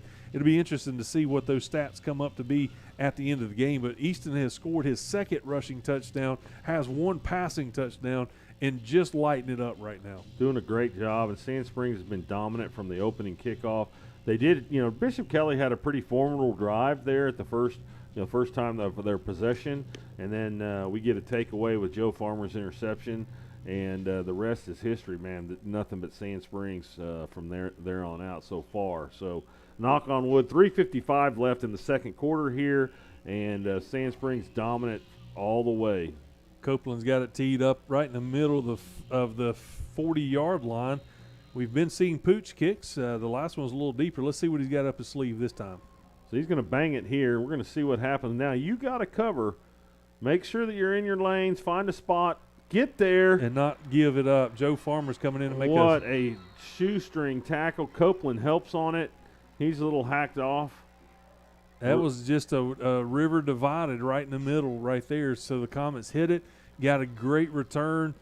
Joe Farmer comes up, makes a tackle. They're going to bring first down and 10 for the Comets on the 43-yard line with 3:47 to go in the first half. I mean, I just saw it coming. I mean, I'm an old coach myself, and sometimes you kick it deep. You got to remind your dudes, you got to cover here. That's right. Okay? I mean, go get in your lanes and cover. And it's easier said than done. Probably my nemesis over my career, but here we go. Stop ball. Great play. 2-yard loss. That looks like Devin that's McCullough. McCullough. Yeah, comes in the backfield and stops him. Telling you, I like the young man. I like him. You know what I liked about him is his technique. That some guys are more worried about a big hit, but Devin goes up and wraps up and holds on and makes the tackle. Man, I love it. Just 3:20 keep doing that. 3:20 to go in the first half. Just keep getting bigger and stronger as you age, young man. And big things ahead for you. But I like his motor inside that heart right now. That's exactly right. Underneath that shoulder pads. Second down and 12 for the Comets. Here we go. Oh, he leaves it underneath. Nowhere Skips close. it. Skipping that rock. We're not down at the creek. Well, that's Will. right. That's exactly right. Hey, at halftime, we want to bring your attention that there's going to be a special performance tonight. We're going to have our dance team. We're going to have our cheerleading team, and then we're going to have our dance team with a lot of elementary girls out there dancing with them. It's going to be a lot of fun. And then to finish off our halftime festivities, our band is going to play part of their show. Conspiracy Theory is what the name of the show is, and they're going to play part of that at halftime. We'll leave the cameras on and the microphone hot so you guys can hear all that at halftime, and we'll come back in at the end of the half, right before we start back, and kind of give us some adjustments that we see that needs to be made. 3rd and 12. They're going to hand it off up the middle. A little conservative here. Make a tackle and get them off the field. Man, let them get too close to the sticks. They didn't stop the clock, so they're going to say he's tackled inbounds. It'll be 4th down and 1. And they're going to go for it. No. They're bringing in the jumbo package. I bet they are. I see some of the reserve offensive linemen coming. Here comes some reserve defensive line for us. We're going to go big 73. We're going to go big man on big man right here. Here we go. Stay low, strike a blow. Timeout. Who called it? That BK? Was Bishop Kelley? I don't know. If it was, that was their last one of the half. Maybe Coach Klink. He's down there instructing the boys. Yeah. I want to look, and we'll give credit if they go back out there of who those defensive linemen. We said 73. That's Dwayne Johnson going out to anchor that middle of the defensive line. I think that was Sand Springs timeout. Are we off the air? We are not. Oh. We are hot. That's we're watching this unfold with 2 minutes and 31 seconds to go. Hey, we got a break in the action. Let's look at some of the community calendar, Chris. There's always a lot of stuff going around the community. Obviously, if you're in the stadium, you got to see Coach Klink has September's Alzheimer's Awareness Month, and Coach Klink tomorrow morning downtown Tulsa is going to participate in a walk to honor his dad. So if you want more information, go Here look we it go. up. It's going to be they're going to try to quarterback sneak it right up the middle. Boom, and he does get the first down. He makes a few yards. He bounced it out to the right side and got Dudley's a couple on the yards. tackle. Brock Odell's on the tackle, but they get the first down. Emery Smittix on there. 1st and 10 from the 45-yard line. So just to finish that thought, go look at the social medias. You'll see the race of the walk that Coach Klink's going to be a part of with his mom tomorrow. So if you want more information on that, please go and join that. Great cause. Here we go. Grady Harris down here on this end. Here we go. Here comes the sweep outside. Grady does a great job. Smittick comes up, makes a tackle. Brock Odell makes a tackle. I see Grady Harris and Waylon out there. Grady McCullough. forces it back in. He does his job, doesn't get hook blocked out on the end, and forces the running back underneath. About a 3-yard gain. 2nd and 7 with 1 minute and 40 seconds to go in the first half. Bishop Kelley's got the ball on the 47-yard line, 42-yard line. 1:35. The clock is ticking. The play action pass slant. Ball is tipped at the line of scrimmage. Brock Odell gets his hand on it and deflects it just enough to keep it out of the receiver's hands because it's going to bring up 3rd down for the Comets. Stops the clock with 1:31. 3rd and 7. What a great first half Man, our I'm defensive telling you. have. And a couple guys got their hands on the hips, but for the most part, they look refreshed and ready to go.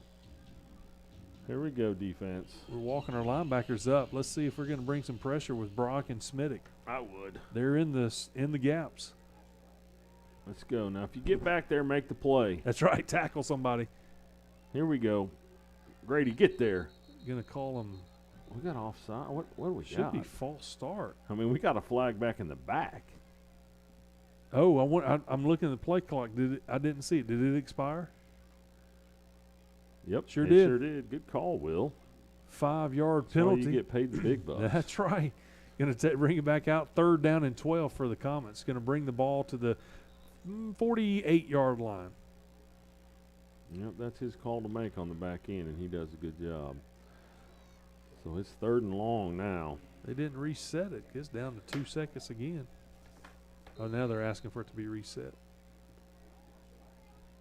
Back our pressure out from our linebackers, but somebody on the corner's coming. We got some pressure. Woo!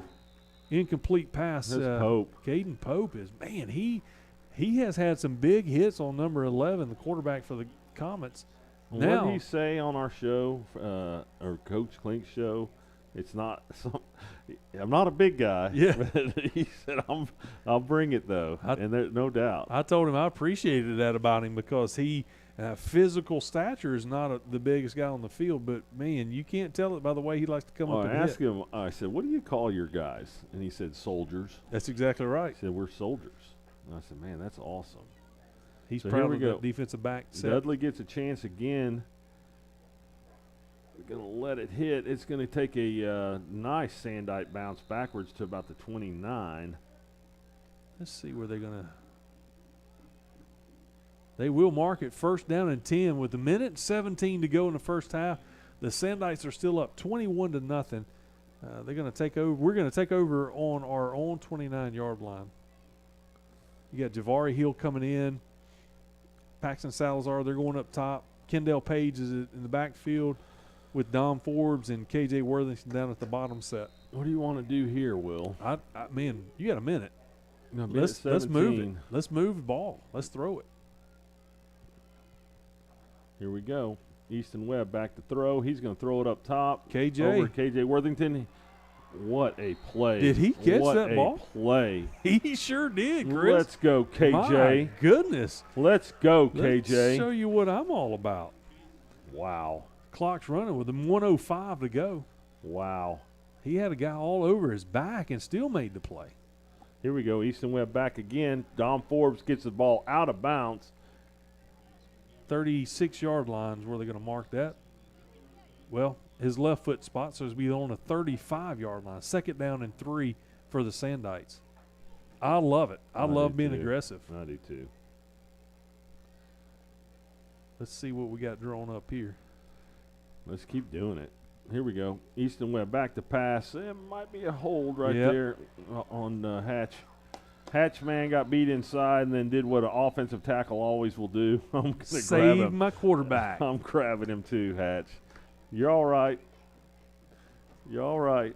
It'll be a 10-yard penalty. All that does is give your receivers more reception yards.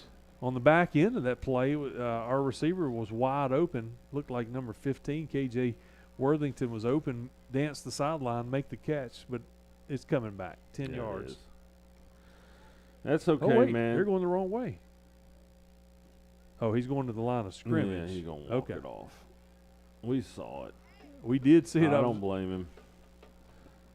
So this is going to be 2nd down and about 13 yards for the Sandites.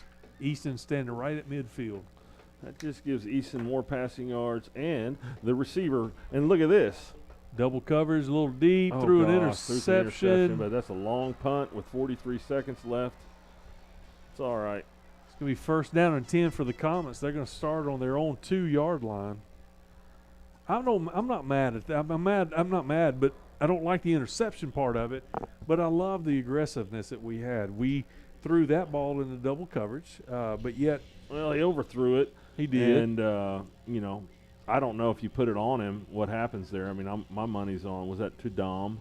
It looked like Dom going down the field. Coach Harger's down here coaching Easton up, which I get.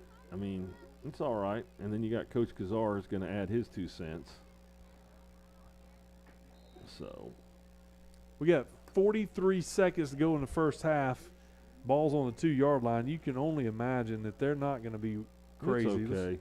They're going to just do a quarterback sneak around the end. Got what's that? 5-yard pickup? 6-yard pickup? Clock's running. 35 seconds left.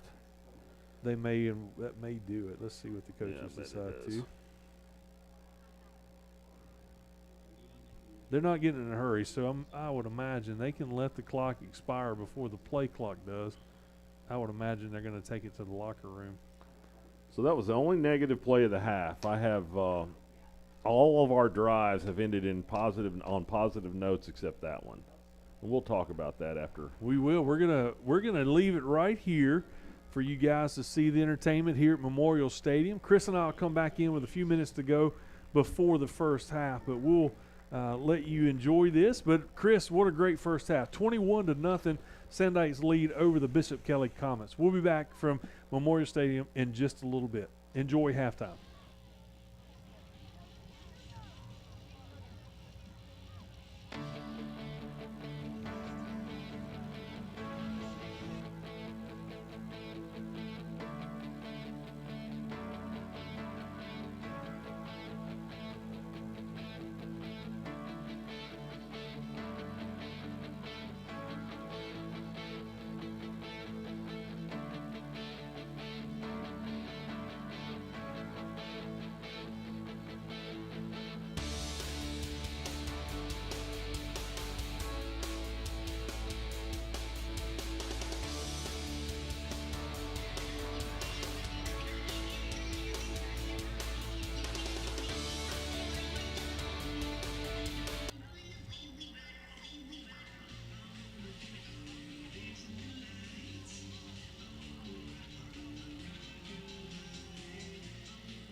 chain.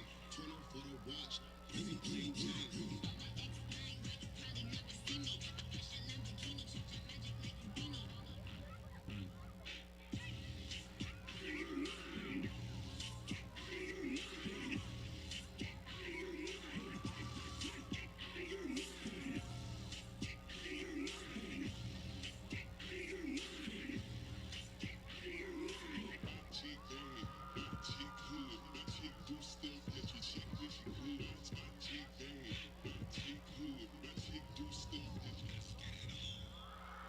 Charles Page High School, varsity dance.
Charles Page High School, varsity cheer.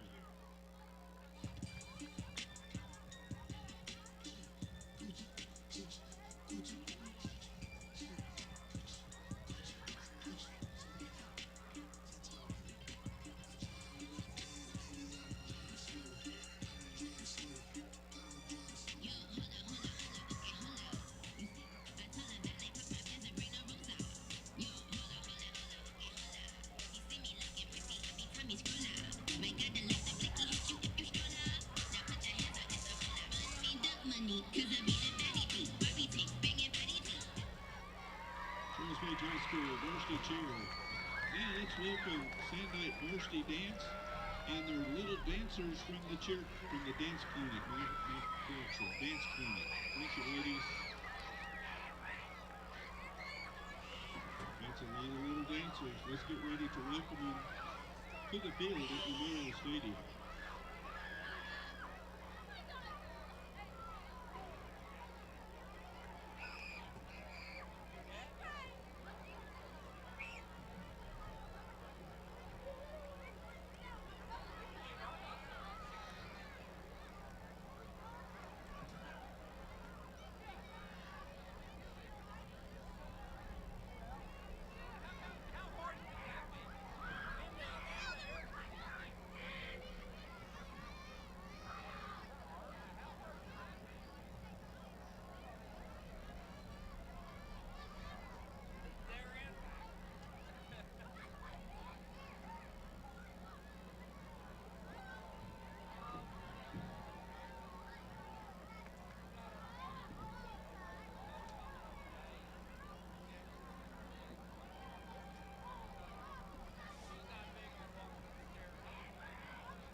Charles Page High School varsity dance and the little dancers from the dance clinic. Ladies, great job. We sure appreciate all that hard work.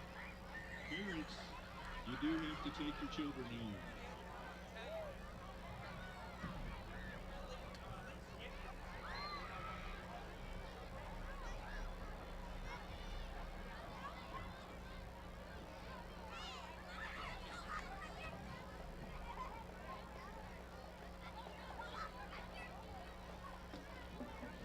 And now, joining us for halftime, let's welcome the award-winning Charles Page High School Bill Pride Marching Band.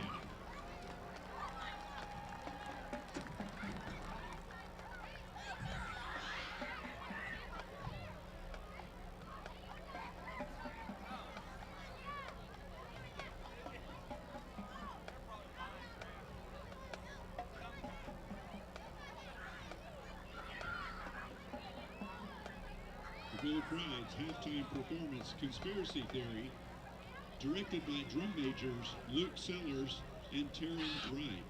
This performance is brought to you by the Bill Pride sponsors, EMC Electrical Mechanical Corporation, the Charles Page High School class of 1970, and Mr. James Cups. Our soloists tonight include Lexi Sims, Elizabeth Arbuckle, Jack Winchester, Anya Stiles, our color guard soloists, Autumn Lindsay, Caitlin Casper, and Maddie White. Drum majors, your band is ready.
Page High School Gold Pride Marching Band.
Welcome back, Sandite fans, from Memorial Stadium on the campus of Charles Page High School. Chris, we have been going over our notes and kind of looking at things for the first half.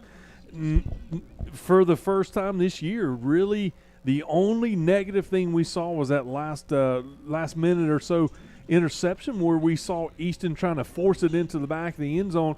Otherwise, some of the things that we thought we needed to see, we have seen. We've seen some running game. We've seen Easton working his options on his receiver. We saw him run the ball for the first time consistently.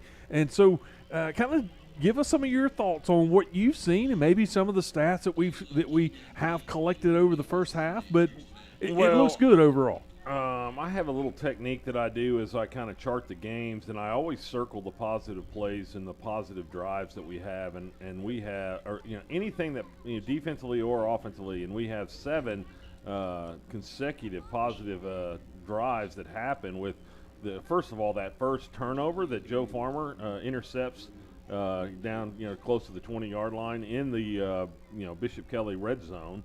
Turns the ball over, then Easton Webb comes back. We score, touchdown. Long drive, a 15-play drive. We force a punt. We force Bishop Kelley off the field. That takes us to second quarter.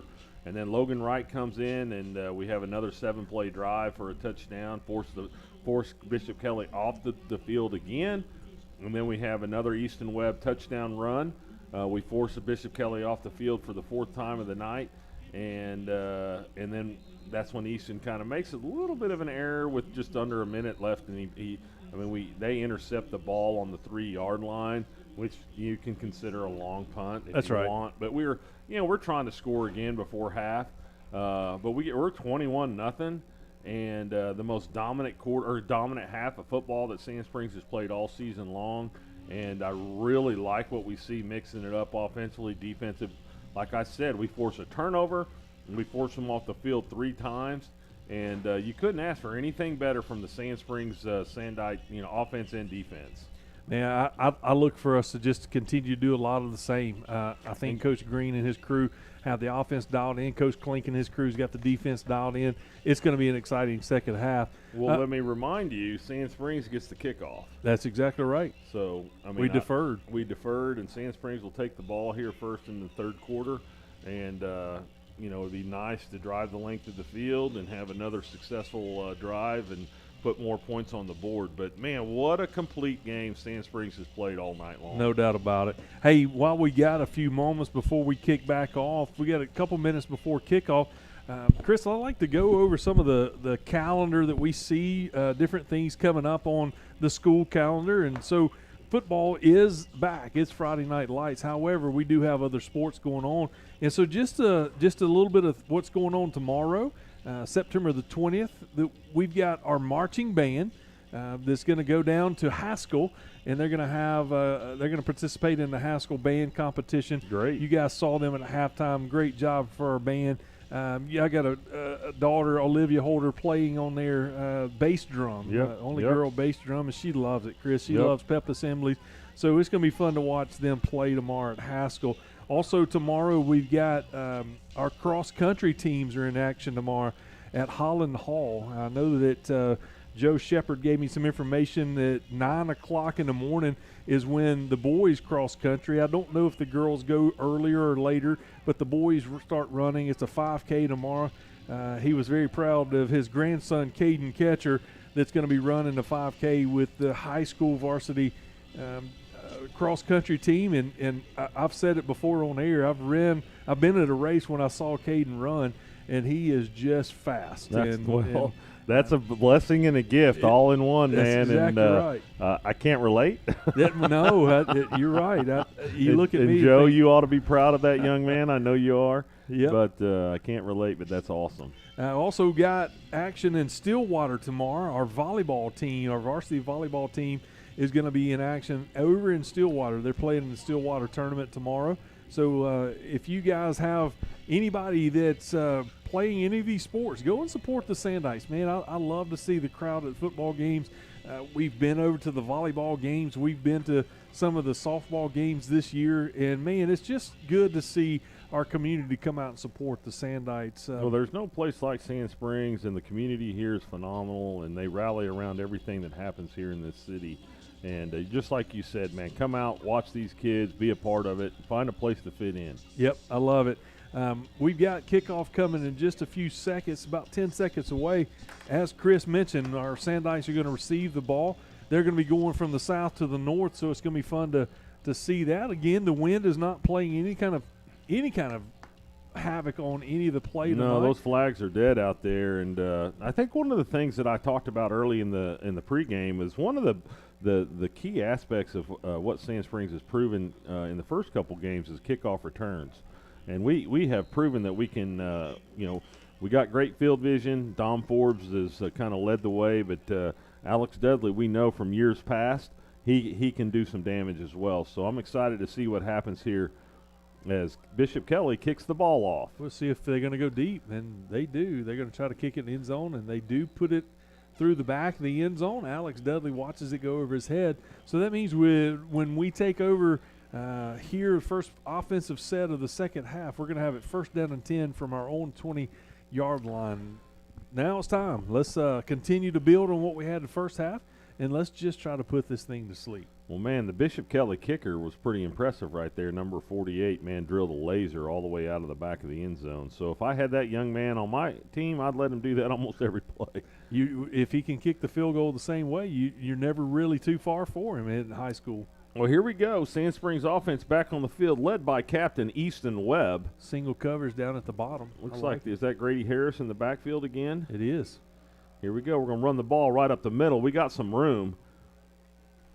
I didn't catch the running back. Is that Chavez or Kendall? I will look here. I think it is Chavez. Picked up a first down, so probably a 12-yard gain for the Sandites. They're going to do a little hurry up. First down on the first play. Mark the ball at the 34-yard line for the Sandites. So you got Grady Harris in the backfield again, lead blocking for Chavez Williams. Easton Webb calls for the ball, low snap. He's going to play action pass. He's going to throw it down the middle. Here we go, number 14. Salazar, huge reception. Going to carry it over to the comment side of the field. Chris, that was just a let's just call it like it is. Whenever you run the ball for 12 yards, you come back and it kind of opens up the middle. Salazar makes a huge catch, takes it over into the comment side of the field. 44-yard line. He's going to play first down and 10 for the Sandites. Man, that was a great play. Here it is on this number replay 14. up. Salazar, just nobody really staying with him. Chavez out on the – he's going to come back in motion. The offense looking for the sidelines for the call. Easton Webb calls for the snap. He hands it off up the middle to Chavez. Chavez got some room. Gets about a 10-yard gain.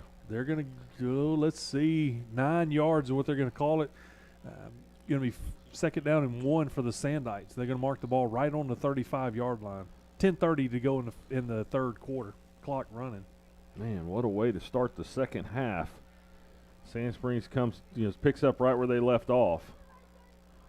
Now we got Kendall Page, and here comes Easton Webb up the middle. He's going to get the first down and some. Going to get down to the 30-yard line. It's going to be 6-yard pickup, first down and 10 for the Sandites, marking it at the 30. We look at it, Chris, that you've got so many options. They're running a counter play. They're running a pass play. They're running a quarterback run up the middle, and man, it's just open right now. I'm telling you, we talked about it in the pregame. I said, man, if you can become two-dimensional, where you have to defend both the run and the pass, man, it's going to be really tough. So he's going to swing it out to Kendall Page. Kendall gets a few yards, gets tripped up about the 31-yard line. Little swing pass. 29-yard line. The swing pass has been effective in a lot of our cases. There, it could have been the Bishop Kelley defender just got enough to slow him down to bring him down to the turf. So three receivers down here at the bottom. Salazar. KJ, Salazar. And Dom. Dom in the middle. Kendall Page comes out here in the flat. We're going to throw it across to, is that Dom? That's going to be Dom. Going to get 5 or 6. Looks like they're going to give him 5-yard gain. Going to be bring up 3rd down and 3 for the Sandites. What's that, about the 24? 24-yard line. For 4 yards here. See what Easton does. Try to draw them off sides, but no, they're going to look to the sidelines for the call. Clock's running, 9 minutes, 10 seconds to go in the 3rd quarter. Kind of stacked the Easton's receivers. audible in there at the line, telling his offensive lineman what he needs done. Webb takes a snap. Somebody got a penalty down here. Offsides against Bishop Kelley. That's going to give us a 1st down and 10 inside the 20-yard line. One of the defensive backs is giving the other defensive backs a little coaching. I think when I saw the referee that dropped the flag, he had lined up in the neutral zone trying to slow down the passing attack. So that's going to be the 4th penalty against Bishop Kelley. That's going to give Sand Springs a 1st down on the 19. Clock's running, 8:50 to go in the 3rd quarter. You got Chavez's brother in the game, the running back. He gets the ball. Takes another big hit. That's about a 7-yard gain, Will. I like what I see. He is Wiley. I knew it was Riley or Wiley, but Wiley Williams takes that down, picks up 7 yards. It's going to be 2nd down and 3 for the Sandites. Clock still running, 8 minutes, 20 seconds to go. And you got to like what you see by the Sand Springs offense. Kind of got a little bit of hurry up flair, got a little bit of let's huddle up. I like it. Easton Webb calls his own number up the middle with the quarterback draw. He picks up the 1st down, be 1st down and goal from the 8-yard line. So that's going to be the 9th play of the drive, the 4th 1st down, or 5th 1st down, because we did start the drive off with the 1st down. We're bringing in Grady for the fullback position. So we're going to probably power it up here, let him lead block up the middle, and that's exactly what we do. Chavez gets caught at the line of scrimmage, probably going to get called right at the line just for no gain. 2nd and, we're 2nd goal, 9-yard line. Yep. 7 minutes, 30 seconds to go in the 3rd quarter. So they'll move him back a yard, so it'll be 2nd and 9, 7:30 at the 25 seconds on the play clock. Going to leave Grady in the backfield here. 2 wideouts with Logan right on the line as the tight end. We've seen Logan catch a touchdown already, and so it's not out of the question for Easton just to look for him on a 5 or 6 yard route, dump it right into his lap. So Easton claps for the snap. We're going to play action pass in the middle. Dom had it in his hands. It rolled around. Incomplete pass for Easton. Just a hair behind him a little bit. Had to catch it off his thigh. That's going to be an incomplete pass like you called it. Alex Dudley coming in for Grady Harris, going to bring in another tall receiver. 3rd and 9. 7 minutes to go on the clock. 7:02. 16 seconds on the play clock. Chavez is still the running back in the backfield. 5 seconds. We're going to swing it out to Chavez. He's going to get a great block out there by Dudley. Oh, they're going to take it down to the 1. Let's see where they mark him. 2-yard line. So it's going to be 4th down and goal for the Sandites on the 2-yard line. Man, I like it. What do we do here? We're going for it. We're We- bringing in a power set. Or at least Grady Harris is coming back in. You have Wiley Williams back in as the running back. you got Javari out here on the edge. Are you going to – could you throw it? You got him in the corner. He got one step you- to the corner. Oh, they're bringing him across the formation. We're going to fake it to him, and we're going to get stopped. A little jet sweep action with Javari Hill coming across. Easton pulls it and keeps it himself and actually loses a yard. So it's going to be first down and 10 for the Comets. They're deep in their territory, but they did hold the Sandites out of the end zone. We went for it on 4th and goal. Didn't make it, but here we go. Our defense is going to try to put a little more pressure on them deep in their own territory. Well, you run off about half the time in the third quarter, 5 minutes and 15 seconds, and Bishop Kelley takes over on their own 4-yard line. I'm not so sure we're not about to bring some pressure. I see Caden Pope slipping up to the line, number 17. Well, this is a chance right now for the defense to score. Man, we are coming all out after them. Great job. We're going to hold them to maybe a yard gain. I think they'll give them a yard. 2nd down and 9 for the Comets. Clock's running 6 minutes, 30 seconds to go in the third quarter. So Bishop Kelley ushers in a whole new personnel group. 4 guys leave the field, 4 guys come on. Looks like what's going off may have been their jumbo package or kind of their bigger package. They're trying to get out of the end zone, but they only gained 1 yard. It was hard-fought yard as well at that. So going to bring 4 receivers, 1 running back. Here we go. Little pass, or excuse me, they're going to call their own quarterback draw. He's going to get about 5 yards, get out to about the 10-yard line. Bring up 3rd down for the Comets. Just under 6 minutes to go. About 4.5, 5 yards, 4.5 yards here. Yeah, number 66, Aiden Ryan in the middle. He's a tough one to move out of there. Big down right here for the Sandites. Everybody's coming up top here. Looks like we're walking in. Is that Brock Odell and the linebacker? Yep. He's going to back out. Caden Pope's threatening on the corner. Caden's going. Oh, Got man. him from behind. Great stop. Great defensive play right there by several Sandites. Looks like Smidick. Caden had him by the ankles. Is that Alex Dudley was in there? Going to force a punt from the Comets. It's going to be 4th down and 4. That's kind of what you needed after that turnover on downs by Sand Springs. That's right. Didn't let him get out very much. Only got about 6 yards on that. So we're going to force a punt. Alex Dudley standing at the Comet 40-yard line. It's going to have a short field to deal with right here. It'd be nice to get a return. Oh, my gosh, we got a block. Block the punt. It's going to go out of bounds at the 1-yard line. Great job by the Sand Springs defense. We've been really close. So it looks like Brock Odell. Yep, Brock Odell. Man, Chris, we've been close on a couple of them. We finally got back to it. Found a way through the defense, through the offense to block the punt. It'd be nice to get a return. Instant replay. Oh, my gosh, we got a goes block. in, jumps up, times it perfectly. That is great special teams play right there. We got 1 yard, Chris. You talk about a short field. What are we going to do? What's your call, Will? My call You're the is offensive coordinator right now. Easton Webb up the middle. Okay. Or direct snap. Easton is not going to there, so Dom Forbes running a Wildcat right now. All right.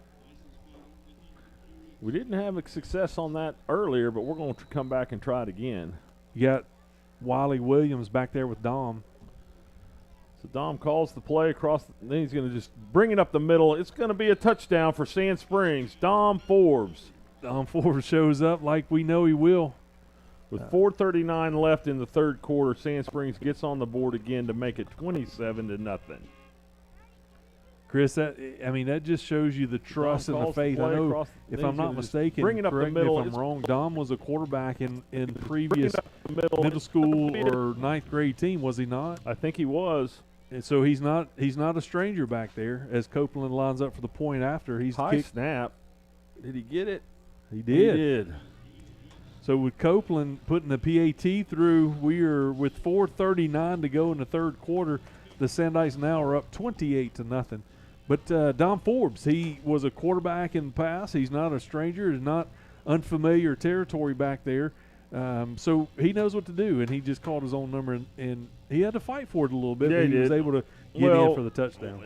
Was that Javari that we brought across the formation, and you kind of it was. You fake it to him, fake the jet to him, kind of let the defense spread out a little bit, and then Dom finds a way into the end zone. Like you said, he did have to battle a couple defenders and drug a guy into the end zone, but looks good. And now the Sand Springs Sandites are up 28-0 with 4:39 left in the third quarter. Last time Copeland kicked it off, we went deep with it and gave up a big return. Do you think he's going back to pooch a kick, or do you think we're going to take it deep again? That's a great question. I bet they pooch it. Seems like the comments are going to back up as if we're going to go pooch kick, because we did put it on the 30-yard line. Let's see what happens. There it is. A little bit longer pooch into about the 20. Receiver takes it at the 20. Smittick barely shoestring tackles him there at the 25-yard line.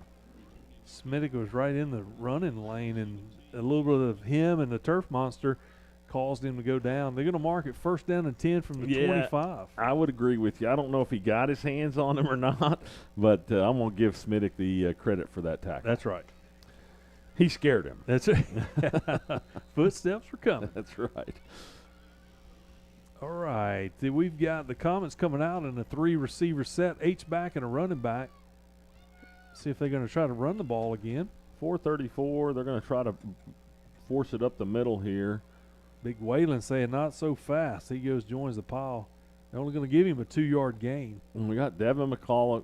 I'm trying to see all the line. It was Smittick comes off. Bunch of them.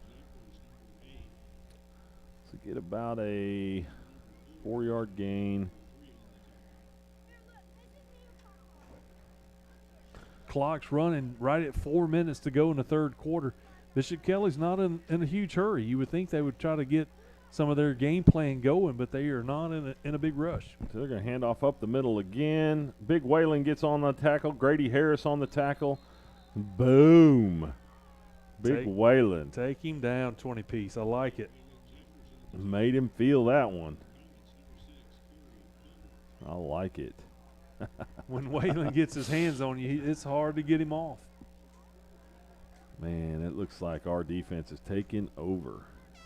3:30 to go in the third quarter. It's 3rd down and 5 for the Comets. Right on the 30-yard lines where the ball's marked. They did give him a yard there. All right, 3rd and 5, passing down. Sack. Big sack. Big Whalen. Whalen gets another one. Put some sweet and sour on the 20-piece. Look at him. His defensive party's back there in the backfield. Brock Odell, they're all celebrating. So he lost about 9 yards on the play. Going to bring up 4th down and 14 yards.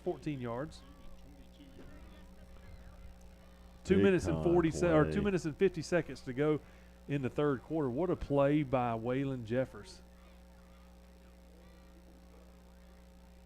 Goes from a possible 3rd and short to 3rd and impossible with now 4th down. Alex Dudley standing at the 50-yard line to receive the punt. Let's bring some pressure again. We are. He gets it loose. Alex is going to call for the fair catch, and pretty smart play right there, Alex Dudley. 47-yard line, 48-yard line. You sure don't want to take a chance of it hitting end over end and rolling for another 20 yards. So calling a fair catch, marking it down at the 48-yard line. We're going to go 1st down and 10 for the Sandites from the Comet side of the field. Man, that's a smart play, Alex Dudley, and here we go. Let's go score again.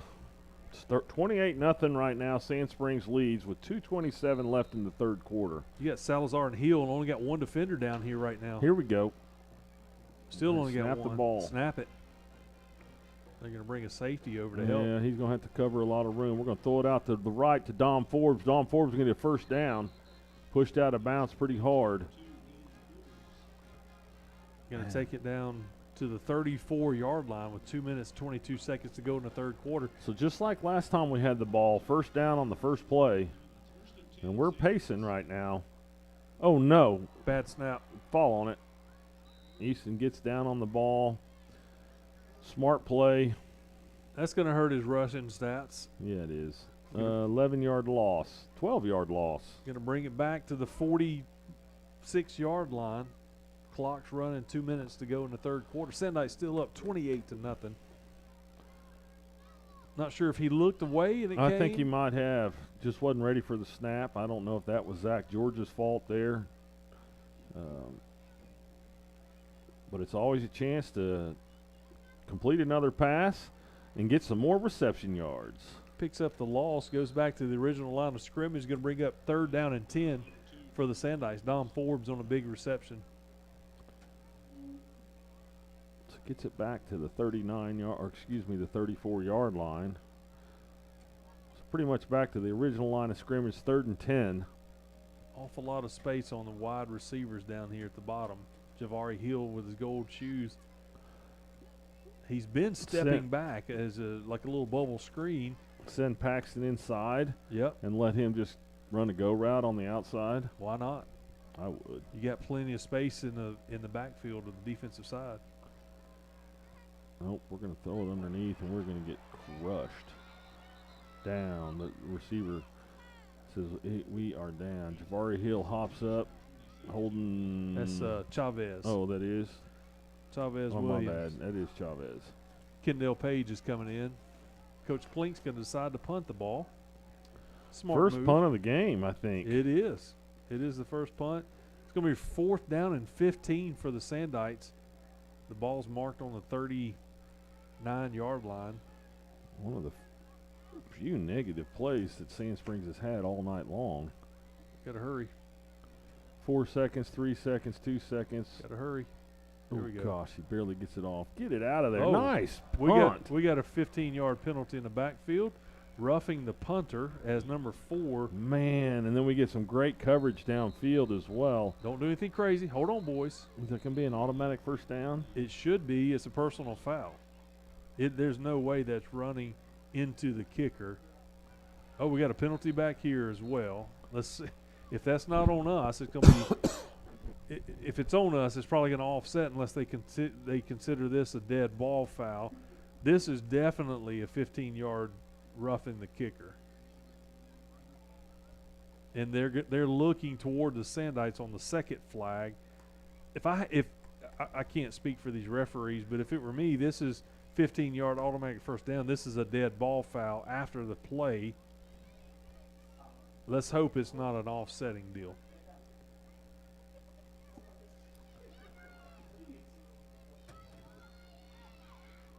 They are in discussion. Let's see what the call is. They're calling for Will Holder to come down and talk to him. That's right. All right, so we got roughing the kicker on the comments, unsportsmanlike On the comments. and unsportsmanlike on us. So those two are offsetting. But It's- first down, Sand Springs. It will be first down, so we should pick up 15 yards from roughing the kicker, Wow. and then those other two offset because they were dead ball fouls. So when it's all said and done, we're going to mark the ball 1st and 10 for the Sandites on the 24-yard line with 10 seconds to go in the third quarter.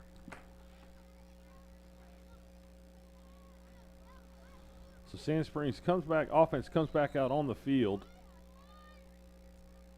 They take the ball over on the 24-yard line after a penalty. Easton Webb delayed play action pass. He gets rid of it. Oh my goodness.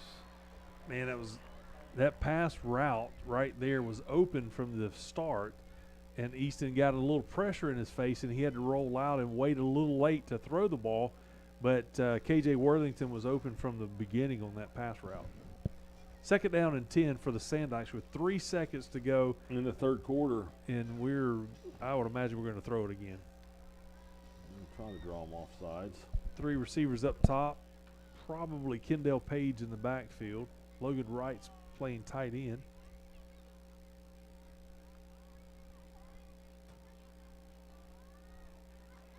Yep, that is. Here we go. Easton Webb calls his own number up the middle, gets to the 15-yard line, and that'll be a it's going to be 1 yard short. Spieth, when we come back to start the fourth quarter, it's going to be 2nd down and 1 for the Sandites. We're going to be back from Memorial Stadium in just a minute, where Sandites are up 28-0. This broadcast break's brought to you by Amped Up Energy and Protein. We'll be back in just a moment.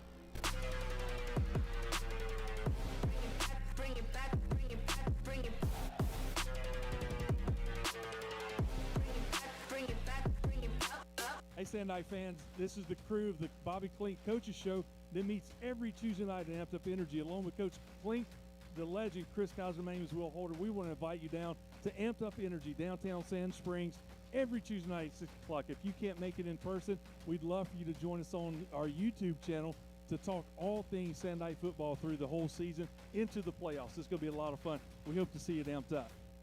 Project Dude Man is a men's riding club with a mission to have fun, build friendships, and to free all cyclists from the stigma associated with men's mental fitness and well-being.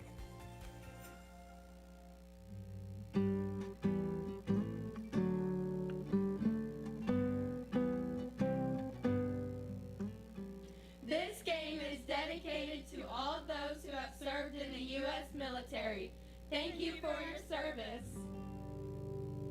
All right, Chris, we're back at Memorial Stadium where the Sandites are facing a 3rd down and 1 on the 15-yard line. As we start the fourth quarter, the Sandites are up 28-0.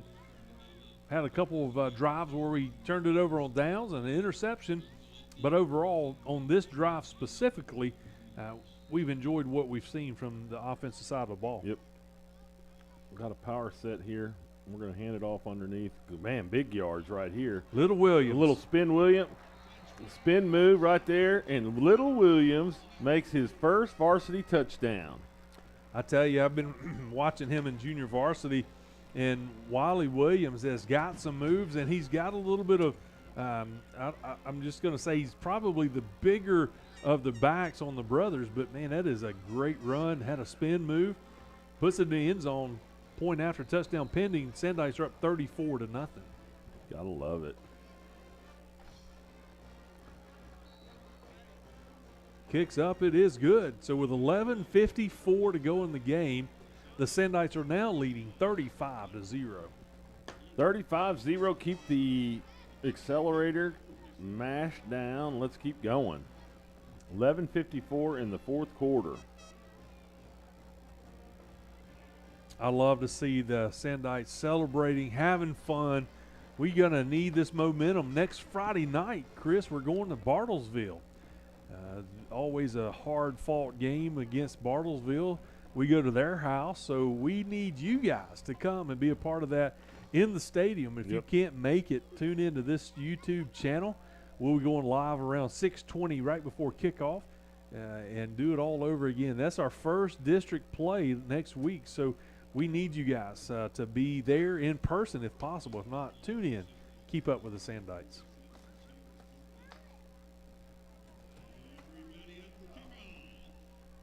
So Copeland tees it up at the 40. Really the start of the fourth quarter. 6 seconds off. Just keep the defensive pressure going right here. 35-0 Sand Springs. High pooch kick to about the 30-yard line. He makes a small little move for a fair catch. I was just thinking the same thing, that if you've got people like Smittick coming in after you, you better wave your arm big, because that's a way to get kind of lit up on the sideline. But it's going to be 1st down and 10 for the Comets on the 30-yard line. So the starting defense is still out there. McCulloch is telling them, hey, man, we're over here on this hash mark. So that defensive line has answered a lot of questions tonight. We've given up a few run plays, but we've also gotten more quarterback pressure tonight than we have in the last couple weeks. Yep. Solid defensive stand tonight. Done really, really well.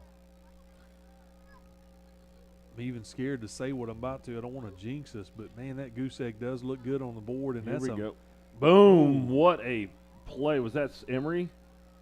It was Emery. No, that's Joe Farmer. Man. Heat-seeking missile coming up through the middle to make that stop.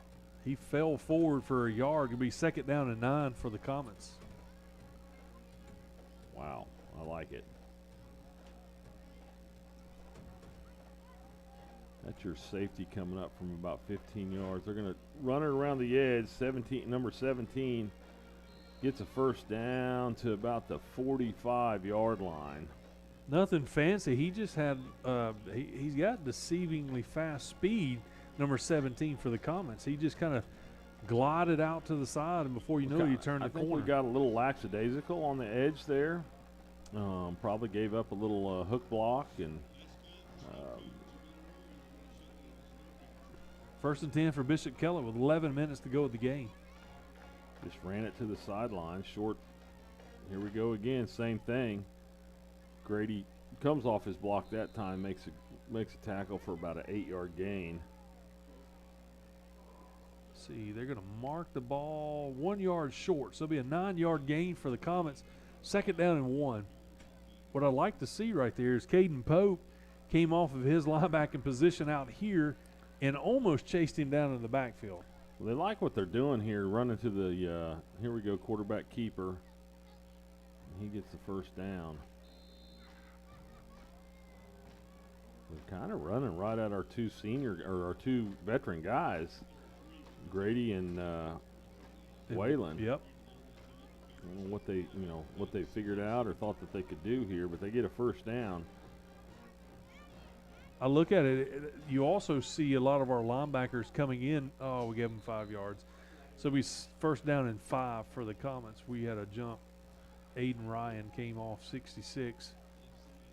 And also Devin, I think he was guilty by association, thought it was time to go, but he jumped with Aiden. 1st and 5 for the Comets, ball marked at the 37-yard line, 38-yard line. Clock's running, 10 minutes, 10 seconds to go in the ball game. Sandite still up 35-0. So that's the 3rd penalty against Sand Springs tonight, which is a great, so far so good. We're going to throw it out. Great tackle. Great tackle. Bishop Kelley does gain the first down mark. That's Junior Ballard, if I'm not mistaken, over there as the cornerback. Looks like they're going to mark it about the 32.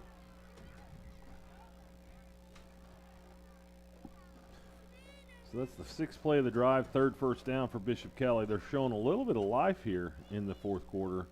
9:40 on the play clock, or on the overhead clock.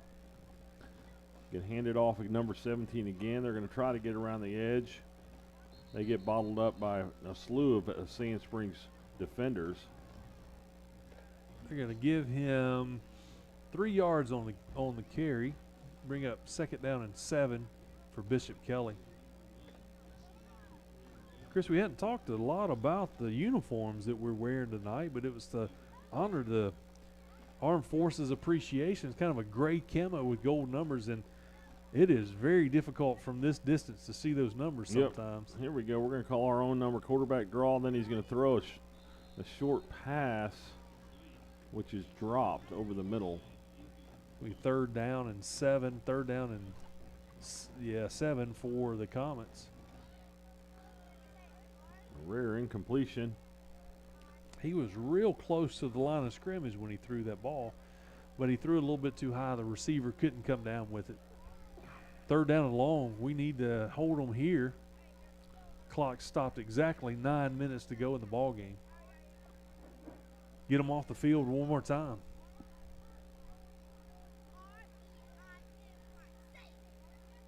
Reverse. Oh, Devin McCullough misses the play on the edge. Oh, gosh, and Dudley got a little revenge on the quarterback who was trying to block. Missed a little hold in there. Smithick was getting held by somebody on the interior as he was rushing to the outside. They're going to pick up a first down. Be first down inside the red zone. They're going to mark the ball at the 13-yard line. So it'll be 1st down and 10 from the 13. That's going to be the 4th first down for Bishop Kelley. This is the best drive they've had all night long. 8 minutes, 35 seconds to go in the ball game. Still 35-0. Got a flag, offsides against the Sandites. Going to cost us 5 more yards. Boy, Bobby's not going to like this. Such a great, flawless game until this drive. The referee on the far side called it, so you wonder if it was the defensive back. But he also has a great view right down the line of scrimmage. He can tell if they're lined up in the neutral zone. So that's 5 free yards for Bishop Kelley. So it's going to remain first down and 5 on the 9. Clock's running. Under 8.5 to go. Quarterback keeper, delayed draw up the middle. Brock Odell leads the tackles. Several Sandites help him. Picks up 2 yards. Going to be second down, and they can get a first down somewhere right around the 3-yard line. So second down and 3 for the Comets. Clock ticking under 8 minutes to go. Still 35-0 Sandites.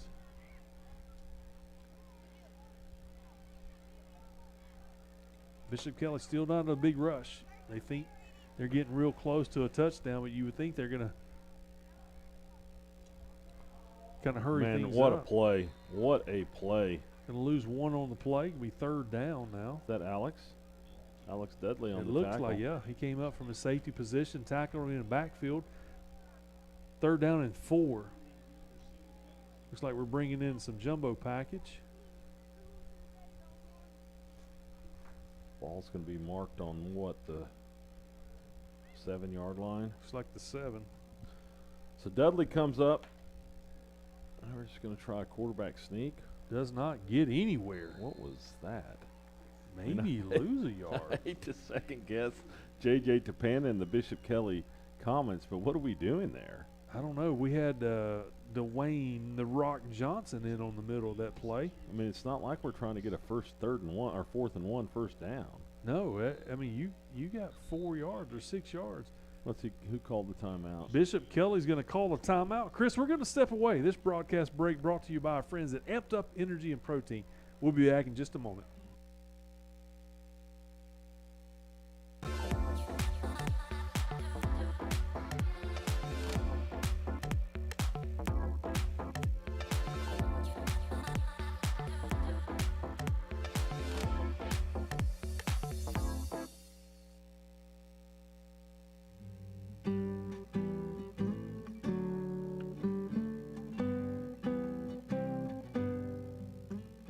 My name is Issa Webb. This game is dedicated to anyone who has served in the military, and just wanted to thank you guys for everything you have ever done for our country.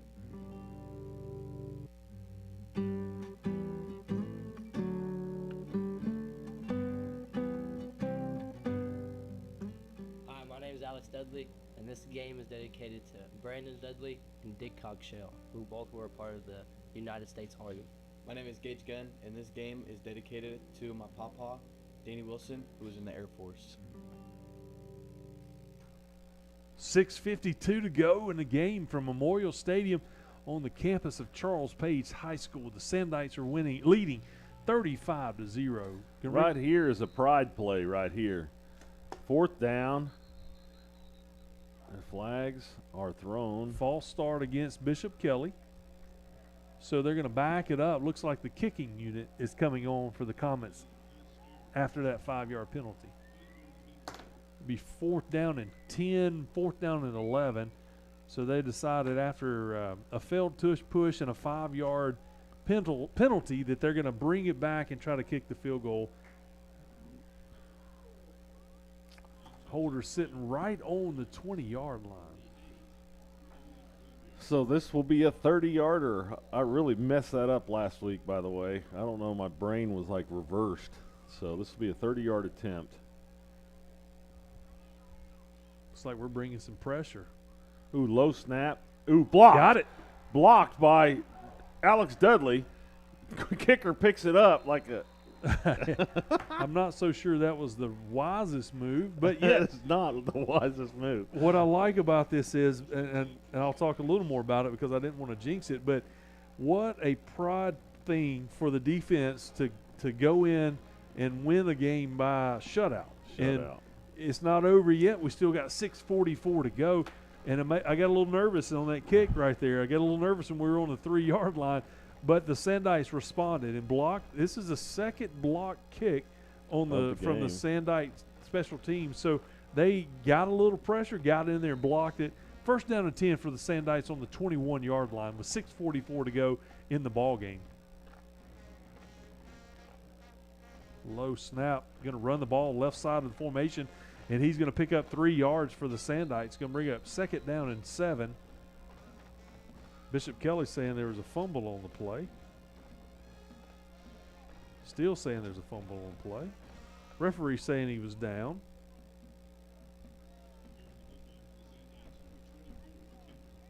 Kendall Page running the ball.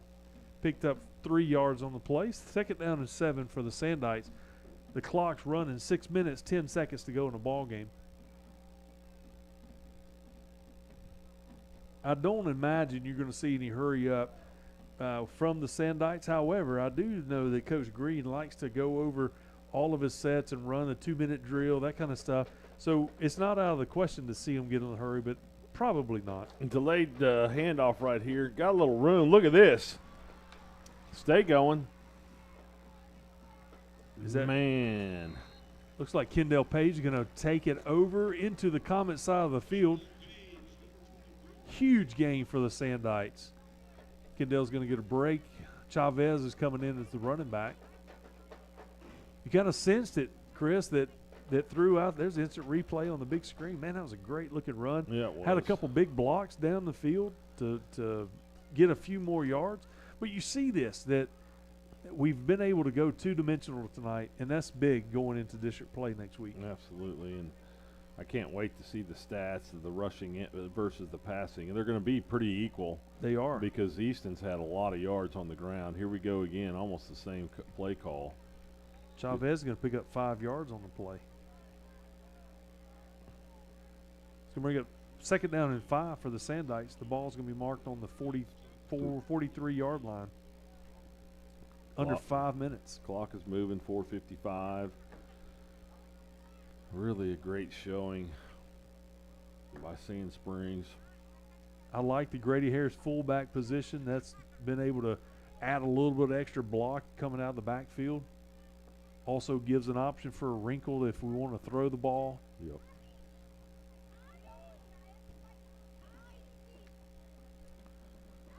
Golly, here we go again. Another counter. Look at this. Stays on his feet.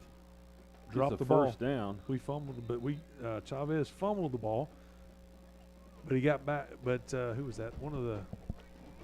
Little Williams is going in now. Yep. Wiley Williams spelling his brother. Ball marked on the 37-yard line. I don't know who that was, but it was a fumble, and the offensive lineman looked like jumped on the ball.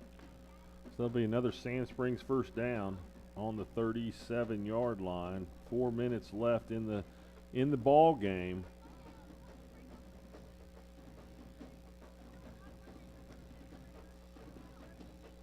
Little Williams gets the call. Wiley's taking it out for a 4-yard gain. You can bring up 2nd down and 6 for the Sandites. I like it. I like Love it. with Grady in the backfield is allowing us to run it more of a counter play and doing a little motion on the offensive line, followed up by Grady leading the block. And whoever the running back is, we've all 3 of them has had success tonight. 4, if you count Easton, have had success. So it's got to be a happy feeling for that offensive line to be able to look back at this and say, hey, we opened it up for the run game tonight. Kendall Page is in the backfield now. He gets the handoff right here, makes the first guy miss, gets back to the line of scrimmage, maybe a yard gain. Somebody didn't catch that guy coming on a blitz from the outside. If he would have made contact, it would have been a 4 or 5 yard loss. He was able to dodge the first hit, get back out to the line of scrimmage, 2nd down. I think it's third Checked down. out 3rd down and 7 for the Sandites. Yep. Big play here to keep the drive alive. 2:40 to go in the ball game. Still 35-0 Sandites. 3rd and 7. Easton's looking for the play to come in off the sidelines. 5 seconds on the play clock. He moves Kendall across the formation. 3 seconds, 2 seconds. He gets the snap. He's going to hand it off underneath to Kendall Page. Kendall's only going to get a couple yards. Going to be 4th down. The clock is still moving. 2:24. No reason for anybody to call a timeout here. I'm looking at Easton Webb talking to the offensive coaches on the sideline. I don't know what play he's trying to get them to run, but he's trying to convince them to stay on the field, maybe even calling his own number. But it's, what is that, 4th down and 6? Scoreboard's got 4th and 6 with 2 minutes to go in the ball game. So here comes Little Williams again. I like it. He's running. He's got his red shoes on, so we can tell him apart. I'll take it. He's coming in. I hope Mom's okay with me calling him Little. I saw her at the junior varsity game, so somebody called a timeout. I think it was Bobby. Got a few more minutes, Chris. Let's look at a couple more things coming up. We've got it's crazy to even talk about it. 2 weeks from tonight is homecoming. It's going to be a really cool opportunity for us to celebrate homecoming here at Sand Springs. We got the homecoming parade coming up on Thursday, October the 2nd. The parade starts at 5:30, but they're going to start blocking the traffic at. I'm sorry, the parade starts at 6. They're going to start blocking the traffic at 5:30. So that's always a fun time to come down and just have a community event here in downtown Sand Springs.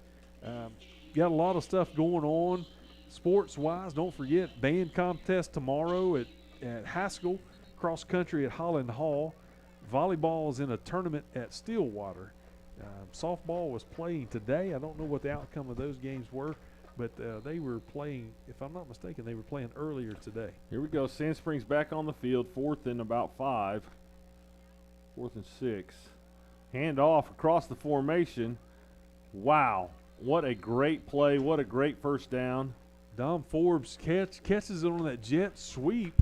That's been one of those plays that we've run a couple times tonight, and we've had some success with it. Great play. Number 27's coming in as running back now. That's K. Small print, Chris. 8 play drive so far with three first downs, 123. The clock is still moving. Sand Springs offense taking their time. Easton ushers them up to the line of scrimmage with 7 seconds on the play clock. Number 27, Kazan Freeze is the running back now. Here we go. It goes off to Freeze. Freeze makes a man miss. He's going to go. Oh, man. Man, he spin moves out of that, gets down to the 10-yard line. Just barely got him from behind. Going to be 1st and goal from the 10 with a minute to go in the ball game. Almost just want to honor what that guy. A play, young warrior. 55 seconds left. Bobby's probably going to let this clock go, or try to let the clock Maybe go. one more play. You got to run a play at 13 seconds on the play clock. Chris, we've seen 4 running backs in the backfield tonight. That's a promising sign that we've had success with all 4 of them. Going to hand it off up the middle, and that's probably going to be the last play of the game. Clock's running with 28 seconds. Was that Kazan again? It was. There, Coach Klink's putting his troops on the 50-yard line. A performance by Sand Springs tonight.